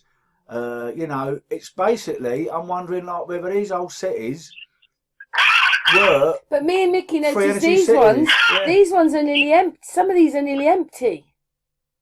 I don't know if it ever happened to you. So maybe they were supposed to have houses on them, or they've knocked them down. But some of these are empty. It's got a couple of houses in them. I've gone up to buildings before, and I've sort of like touched them, and I've got an electric shock. You know, like the electrostatic. Come through. So I think all buildings like hold sort of like they're semiconductors. You know, they're like maybe like concrete, brick, anything. Materials. Yeah, I think it's got something to do with the carbon-14. You know, it's always carbon-14. we've got carbon 14, and I think it's about between 23 and 25% of us is carbon 14. See, nobody living in that one, Gary. There's So only... No, wait a minute. Yeah. There's only a few houses in this one. Okay. The one on the left. So why make all that and only put a few houses in it? Where's all the houses? See up there, look on the left at the top. No houses. You know, but I'm wondering. They've got all the roads ready. I'm wondering whether, like, they've tried to do it in a modern way and it hasn't quite worked out correctly. It's like they're trying to copy like Asian technology, Christian. It hasn't quite worked, and they sort of like have to sort of like, you know, have the grid going as well, because I don't know. I mean, it seems to me like, you know. See, where's all the houses? If one time we did have free energy, you're not going to have sort of like, say, Westminster Cathedral, like, or Canterbury Cathedral power a whole bloody city. It has to be amplified some way. Yeah. See where I'm coming from. So maybe they had some way of harnessing it whereby, you know, the buildings were sort of like resistors, capacitors, condensers, and all the rest of it. You know, there must be something to it. There must be, because it doesn't make sense. It's been proven by certain video clips from around about the turn of the century, 1900. You know, the late 1800s going into 1900s, whether these places are totally lit up, you know, and they shouldn't have it because the electricity hasn't been supplied there yet. So the picture we're showing, Christian, is a housing estate, but none of the houses are there. All the roads are there. They've even named the roads. What? No, it's just saying about the beams, on the atmospherical beam powers, you know, on the old houses, like in the mercury balls. Well, do you know something, Chris? And if you go underneath, you can do this yourself. If you've got any pylons near you, right, in Northampton, if you get a fluorescent tube and stand underneath the pylons... Yeah, they've got names, these roads. But there's nobody living on them. Where's the houses? It will actually light up to a certain degree. The neon on it will sort of like, will actually sort of like glow fluorescent. So we know that the electricity travels sort of like through the air. Anyway, that's for sure. It's just we don't know. We are getting like the analog version now through sort of like bleeding cable, really, because they're making money out of it. But the digital version should be through the air. Well, we're trying to connect it with the ancient maps and what we are under. You know, I believe that when you look at everything in this world, the fruits, the vegetables, not all vegetables, but quite a few vegetables, like the apple, you know, and what we are, and everything else in this world has a torus field, right? Yes. The torus field is like the owl's eyes, or the inside of the apple. And when you think about the electromagnetic field, which they call the Van Allen belts, right? Now, if we do live in an electromagnetic field that's above, below us, and around us, and we live on a flat plane, but we just don't know the size of it, you know, which is covering us, which keeps us safe from the waters above and the waters below, you know. But everything in this world, I keep saying this and reiterating it, that everything has a torus field, even a car. You've got to put something in it to get something out of it. You've got to eat something to get something out of it. We have a torus field. We've got one, an electromagnetic one. So the thing is, it might be the fact that sort of torus field that is like this realm where we live, right, is basically one big massive generator. It's one big electrical making machine. That makes us weird, but we have electric air. Yeah, so basically, there's a simple way, because what you've got to remember, it's all KISS, keep it simple, stupid. There's a way we can harness it. They've got the way to make the money out of it. You know, and you know, some people say Tesla was a fraud or one another, but it's all around us, isn't it? It's in the ether. Yeah. It's all around us. Basically, it's in the ether. It's just learning. It's just learning to tap into it. So I believe that this place is one gigantic. Well, everything's got a torus field, like you said, Christian. But you know, if you sort of like see the stars going around you, like the luminaries going around you, everything's moving around one another. There's one big torus field there. Basically, we don't know how to tap into it. They probably do, and they're hiding. Isn't that amazing that they could do all that then, and we can't find it out now? They can't make money out of that, can they? If anyone got, because what you got to remember, if Tesla was for real, once he sort of like turned out of Westinghouse and said like, "Oh, I've got a machine like that can give free energy through the ether," the rest of his life was toast, wasn't it? So if it was true, anyway, yeah. So if you look at these cities, like they definitely look like a circuit board.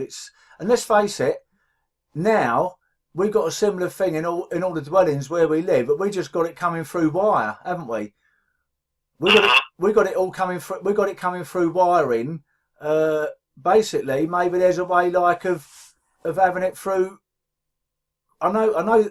Everywhere's an insulator. Like if you look at a wall, you can never pass electricity through a wall, but maybe it's a different kind of electricity. Well, this is it. I mean, it's been proven by certain, even your normal everyday researcher who has a potato in his hand, puts a light bulb to it, connects it to the positive and negative, and he's getting energy from the potato. Yeah. So it's in the ether. This is why they keep going. Shh, shh, don't tell everybody. Shh. They always put their fingers in front of their mouth, saying shh. Be quiet. Because they know about all this. Yeah. Of course they do. When you think about the Matrix real. Everything that we do, we've been made to pay for, and now it's got to the excretion point where people are beginning to realise where we live, what we live in. Yeah. All the rules have just because the rules of engagement have just been changed. You now need to pay £12.50 per day just to travel on the road that you've already paid road tax for your entire life. That's got potholes galore on it. I paid road tax for 30 odd years. What have I got out of it? A road full of potholes that have never been repaired since I've moved here. And you think, why? I've been paying for road tax, and now they've changed it to car tax, like you said. You keep changing the goalposts, but you keep changing the goalposts to maintain their control system. What's the control system? The matrix that we do live. Listen, whether people like it or not, Christian, right? When they watch the films like The Matrix, if you was to break it down, it really is how we're all living. All right, some parts it might be over exaggerated, like with Neo sort of like becoming this sort of like super kind of hero kind of guy. But the basics of that film is pretty much how we're all living. Let's face it, we are living in a matrix, and us lot, we're all breaking and all Karen subscribers. Anyone's going to watch this, we've seen through all this, so we're like all little Neos, really. We're all little Neos. We're all thinking to ourselves, hang on a minute, this ain't quite correct. Now the thing is, if we help to instigate our own reality, the last thing they ever want is for millions and millions of people to think like us, because if we're all little batteries, right, we're getting our energy off the ether. They've got a massive problem on their hands, because probably at the moment one of us is equivalent to like 500 of them, because they're vibrating at such a low frequency. So it's terrifying for them, and this is why they give all the distractions, like, oh well, if you work hard, you can go and buy yourself a Ferrari, or you can buy yourself a bigger house and one to another. You're looking outwards and not inwards. So I think we possess great power, but at the moment we just haven't got enough. We haven't got enough bodies, basically. And a lot of people are saying that we're the batteries, but we are the energy. Can I just say for anybody that's looking at this bit of video, I think we're down by we're in Florida. This is down there, the circuit board place. But when we were looking, me and Mickey, not all of it was circuit board, but this area wasn't it, Mickey? Yeah. And we've seen other places like it. So much of their life for material possessions. Listen to your government. They know best than one thing and another, and I think that we're all basically little Neos, and we're sort of like we're fighting against the tyranny, and we're doing it our own little way. But of course, we're still very small in number compared to sort of like people that haven't seen it. I mean, we only know that from sort of like anything I've ever done down Hyde Park or anywhere else. We're very small in number. And how could they make it all like that from the air? And that's what Google Maps is showing. Yeah, I mean, you look at that. That's it crazy, looks like, isn't it? That's some Aztec-y thing. Even where I live, Christian, and it was built like in the early 20s. When you see the map on the wall in the bus station, it looks similar. It looks like another circuit board city. When you see it from a. How did they manage to do that, to make it like that? How could they have had the knowledge to know it would look like that? Unless it's made to be like that. I mean, it just seems. It seems to me like why are they made this way and not I don't know, more spacious or whatever. Well, Do you think it's because What you'll notice is in America, everything is in a box, and that box can get a box into a box because you've got smaller plots of land. But all of these are in boxes, and then you get smaller boxes. Well, I'm in wondering, the boxes. like, whether this You is see why the they're trying to boxes? get. Look, they're the boxes. Look, they're in boxes. They're trying to get everyone into cities and little towns and one thing and another because they know how this works. If we were a circuit city and they wanted to kill us off, get them in there, pull the button, that's it. They're all dead. Well, you imagine after what's happened just recently, we're all in little sort of like cities everywhere. We're vulnerable, I suppose. When you've got people spread out. How do you know where you live now looks like that? They're harder to kill. Yeah, that's right. They don't want people spread out. Anyway, Mickey said something a minute ago. What did you say, Mickey? What were you saying? You got to speak up, Mickey. Oh, no, sorry. For me, it's like, if they're going to make it that way, circuit cities, isn't it sort of like for control of you and to behave in a certain way, in a certain because these things are thought out very well to where they're patternized to get in a certain energy. Now, and I think Mickey's hit on something there. What I wonder, like, whether those are those pictures. So we'll raise it, lower it, and people. So basically, like the Bronx. I can understand where you're coming from. Basically, what Mickey's saying is you're in these circuit board cities, and they sort of like can compel you to do things, even if you don't want to, because they have got control of you because of where you are. They've got control of your frequency. Do you want to see how they do it? They've got control of your frequency. One second. There's a video that I made, I don't know, about a week ago. It might not be out yet. That's maybe why no one's seen it. But we can put it on this video. So, this talks about what you were talking about, Christian, and Gary, about church. And Mickey showed a building with it omitting, but we're just going to sit. There you go. So what it is we're somewhere like, well, it might be Ukraine or it's somewhere like that, and they're going. Look at that! It looks like there's some kind of energy coming out there. Like they haven't sort of like managed to turn that off because it looks like there's energy coming out. Dark energy though, isn't it? Yeah. Because all the other beams we're going to see are much lighter than that. But that's a dark beam coming out of that. When you say dark beam, right? Like a blue. When you say dark beam, you got to remember that skies have been sprayed for the last 20 years pretty heavily. I mean, I started on this road with research of geoengineering, so perhaps this beam is like. But the other beams come up as yellow. Raymond Reich or William Reich's machinery, where it clears the sky like a chemical. Oh, Christian, you have seen it. But Christian, the other beams come up in it. They're different colours. They're yellow and reds. So I don't think it might not be that. But this is a blue beam. And when you think that they're doing it off the rainbow spectrum and short and long waves, probably might tell you what they're trying to do a bit and going, how do we do it? We can't understand what they're saying. Well, the strangest thing is, our sort of like our fiction becomes fact because at the start of this podcast, like I was telling you about that film Creator, they was having these beams come down and killing all the AI. So there you go.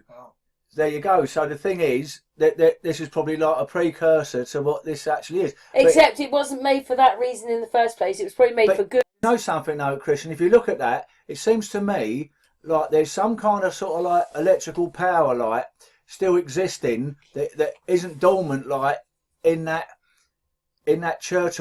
It's collecting it from the ether. Do you think it's behind the church or is I the don't know. church? Do you see how sort of like it seems to be? It seems to be from the spire, doesn't it? Yeah. Crazy though, isn't it? You've got the ley line and the church and but everything that they're using in a technology way is using it via frequency and digitization of coding. So ultra low frequency, high frequency, these have got numbers to them. Yeah, that you can number them.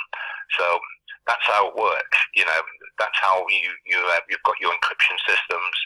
They've all been coded. So this is what I'm saying about the calibration of a dew beam, if you like, calibrated to react to red colour, green colour, or blue colour, or I know I'm making a little assumption here, but you can alter the colour of a light. You know, where you can paint a light bulb red and it will shine up red, etc., etc. You know, various colours. So if you can do it with a light bulb, can you do it with a light beam? You know,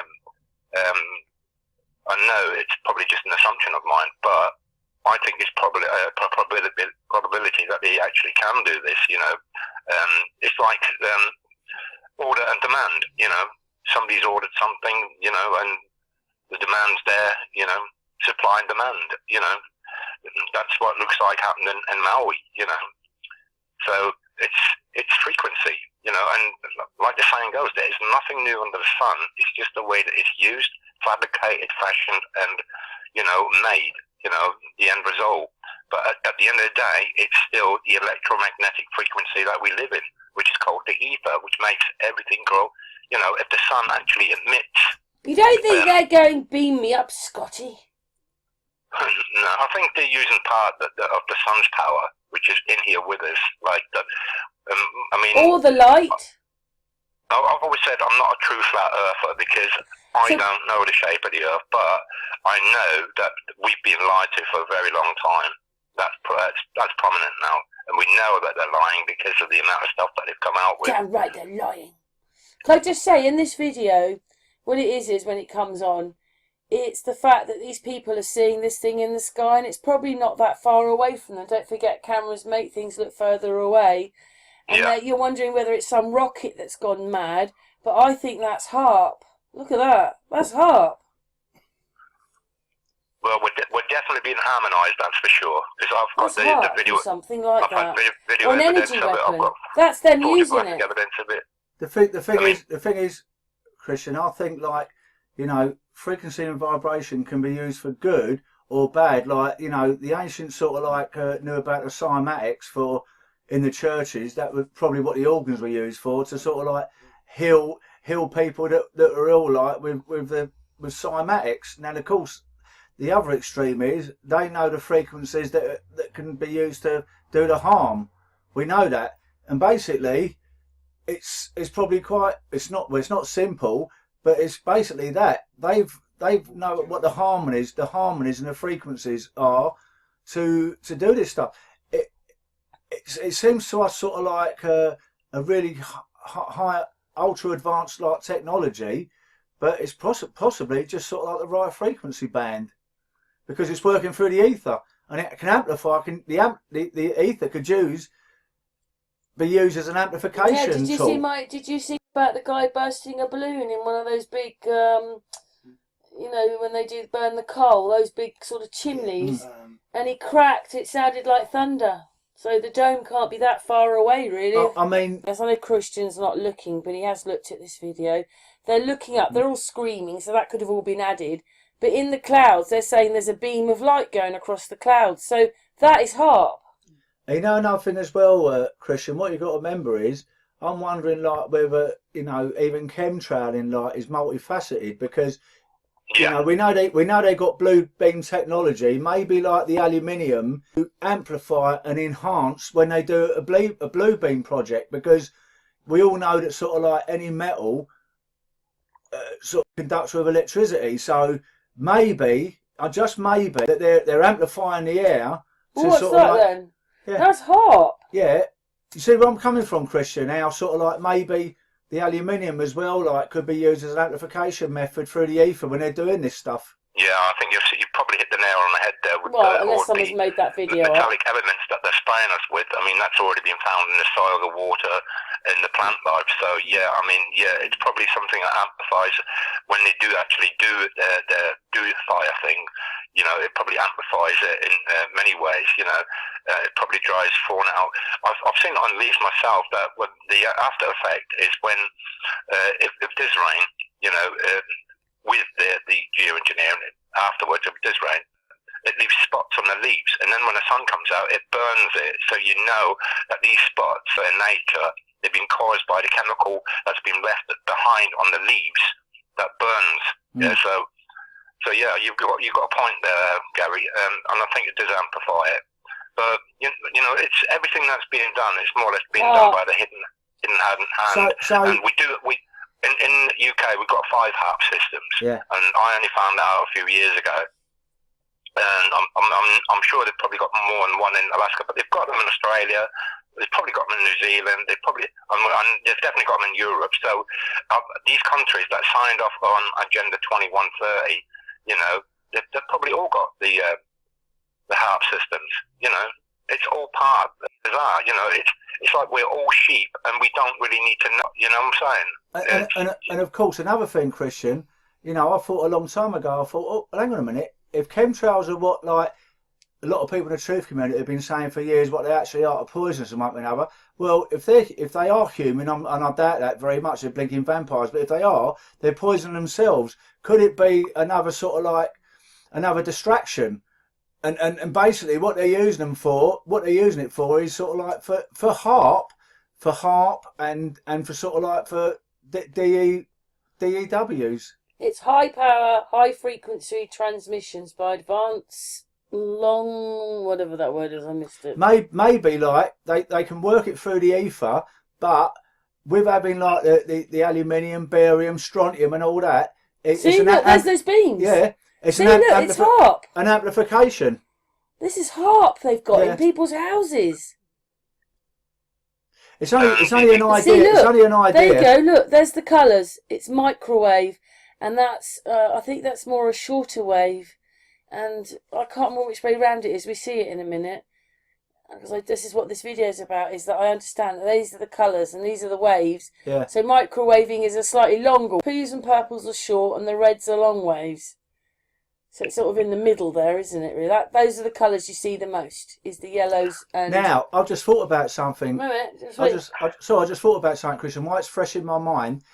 I remember like years ago when my dear old mum, God rest her soul, like had dementia. Now, we were talking earlier like that these DEWs are probably like on some micro or macro band of sort of like frequency. Well, if you know as well as I do, if you put something like box and everything, now, back to what we were saying with sort of like if they're putting it in for the chemtrails, basically when that comes down, that's working as an amplification light tool. Because I remember when my mum, actually, when she left like a spoon in the microwave, it didn't actually burst into flames, but it was very similar to some of them fires that we see. It was, because I was actually looking in the microwave and it was sort of like, it was like a firework display. It was quite surreal, actually. It was almost like giving you archive. So, you know, maybe, just maybe, that the materials used in the chemtrails is an amplification tool. Now, I suppose you could ask, why are they doing it? Why are they doing it just anywhere anyway? Maybe they're doing it all the time and we don't know it. There's sort of like everything that's going on around us. But when if they want to do sort of like some event, some real big event, they've only got to sort of like have some of the planes go over like with loads of what you got. There you go. See, look, even the beams above the people's houses are in the microwave range, and that's HARP, but it's coming out of the ground. I'm wondering whether that aluminium light can stay in the air. And that's an energy weapon. So that's not quite the same thing, but there's a beam of light. Yeah. So maybe catalyst, Christian. I think sometimes the cold weather brings it out as well. That you're able to see it more clearly because it's cold. But you see these beams coming up? They're still in the microwave bit. It's orangey yellow. Okay, some of those are bluish down here, but they're still got yellows and reds in them. Still in the microwave, ultraviolet. I mean, you don't want to be in ultraviolet, do you? Maybe it acts as some kind of medium. You know, the materials in the chemtrails acts as a medium. Orange and reds, and with a little bit of blue. And this is over the town. They've built, that's HARP coming out of the town. Look.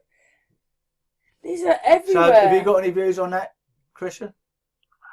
Well, I mean, from what I've gone through, I mean, when you look at what we've done through the past and what we've looked at in the past, like the melted reality that me encountered in 2020, which was really bizarre. So I'm thinking that that's frequency as well, whether it's the specifics of the design of what they're using with the frequency. It's just it has a different effect. If it's fashioned differently, then obviously it's things like I said about calibration. You know, could you melt brick? You possibly could if it's still got moisture in it. You know, and this is the thing. You know, knowing what they're using. Well, Hutchinson effect means as long as you if you send back the same frequency it will do something to it. This is Stonehenge. Look at the colours on Stonehenge. Obviously when it's a bit, that says Stonehenge. They're definitely microwave. Why are they microwaving above Stonehenge? It's going up. It's not coming down. It's not up in the sky. It's going up. Oh, that's funny. That's just because he says the same thing over and over again and makes a mistake. And then we'll just watch this little bit because this one's quite good actually, Gary, to show you that he's Trump. You wait for it. It's coming. So he keeps making a mistake. He's going, instead of decreasing, he says increasing. The globe. I think I see Trump so much in there. But anyway, we're going to see it now. But we're going to finish in a minute, guys, because it's 2 hours. Yeah, and we it could can't go 2 on. hours. Wait a minute, I was going to say, I know that Christian can't see this right now, but he can see it on the replay. It's coming in just a minute. He says it 3 times, and then I do the little picture over.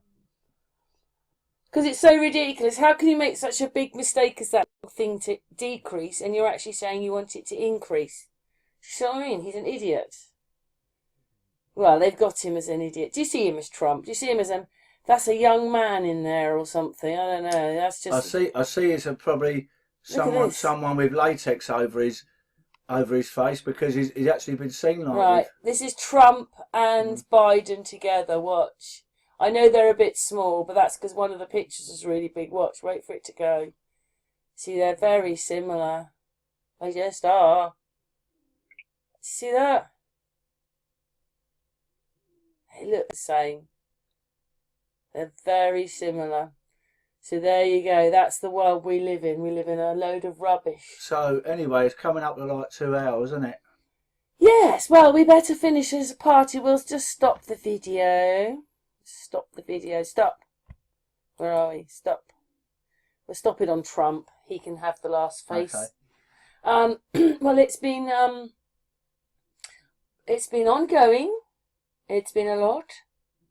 We've certainly covered some subjects, a variety of subjects. Because to be honest with you, I like to do things off the cuff, and today that's what we've done. Sometimes I work better that way. The way my brain works is just sort of like things come into my head, and I think I've really enjoyed it. Yeah, you've really gone for it. I've really gone for it. He's jealous about you having it last Well, time. what happened was I said I put in the chat room. I said, say hello to me old mate, sort of like Christian from Galactic Gal.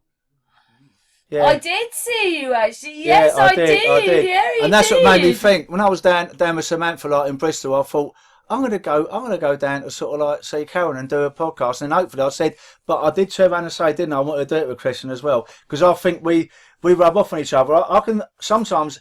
He can think of something, and I think of something with it, and then vice versa. We sort of like rub off each other. Yeah. We rub off it, and that is why I want to do it, especially do it with Christian.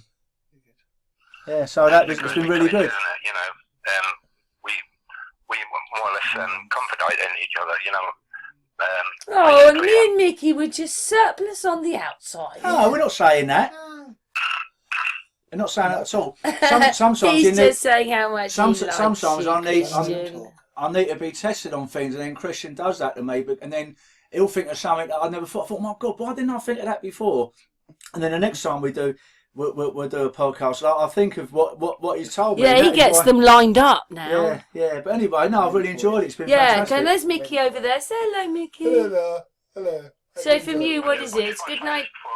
1 second, we're not finished with you yet. 1 moment. Everything in this world is a force field. Okay, he's carrying on. Carry on. I say everything in this world has a torus field. Everything needs an innie and an outie, and once you work that out, that's the place where we live. That's why we're shown the apple so often in so many, even in technology. And the apple has had a bite taken out of it. When you think about the bite taken out of the apple, you think about the rift, or what they call the Milky Way. Was that where the Great Deluge happened because something happened in the past? I'm just surmising, but yeah, everything in this world has a torus field. Yeah, everything we use has a torus field. The phone, you need to put energy in it. We have our own torus field. And we are. We're Raw like little a battery, if you batteries. like. Yeah. Raw little batteries, Christian. That is why. But it is nice though that even though Christian's not actually in the same room with us, but there's 4 of us today. For truth seekers. You've missed one. Little Floss is here somewhere. Little Floss, but she's snoring away. She's snoring away. But truth seekers, we want the truth. The truth seekers, and at the end of the day, I think they're terrified of people like us in huge numbers. Yes.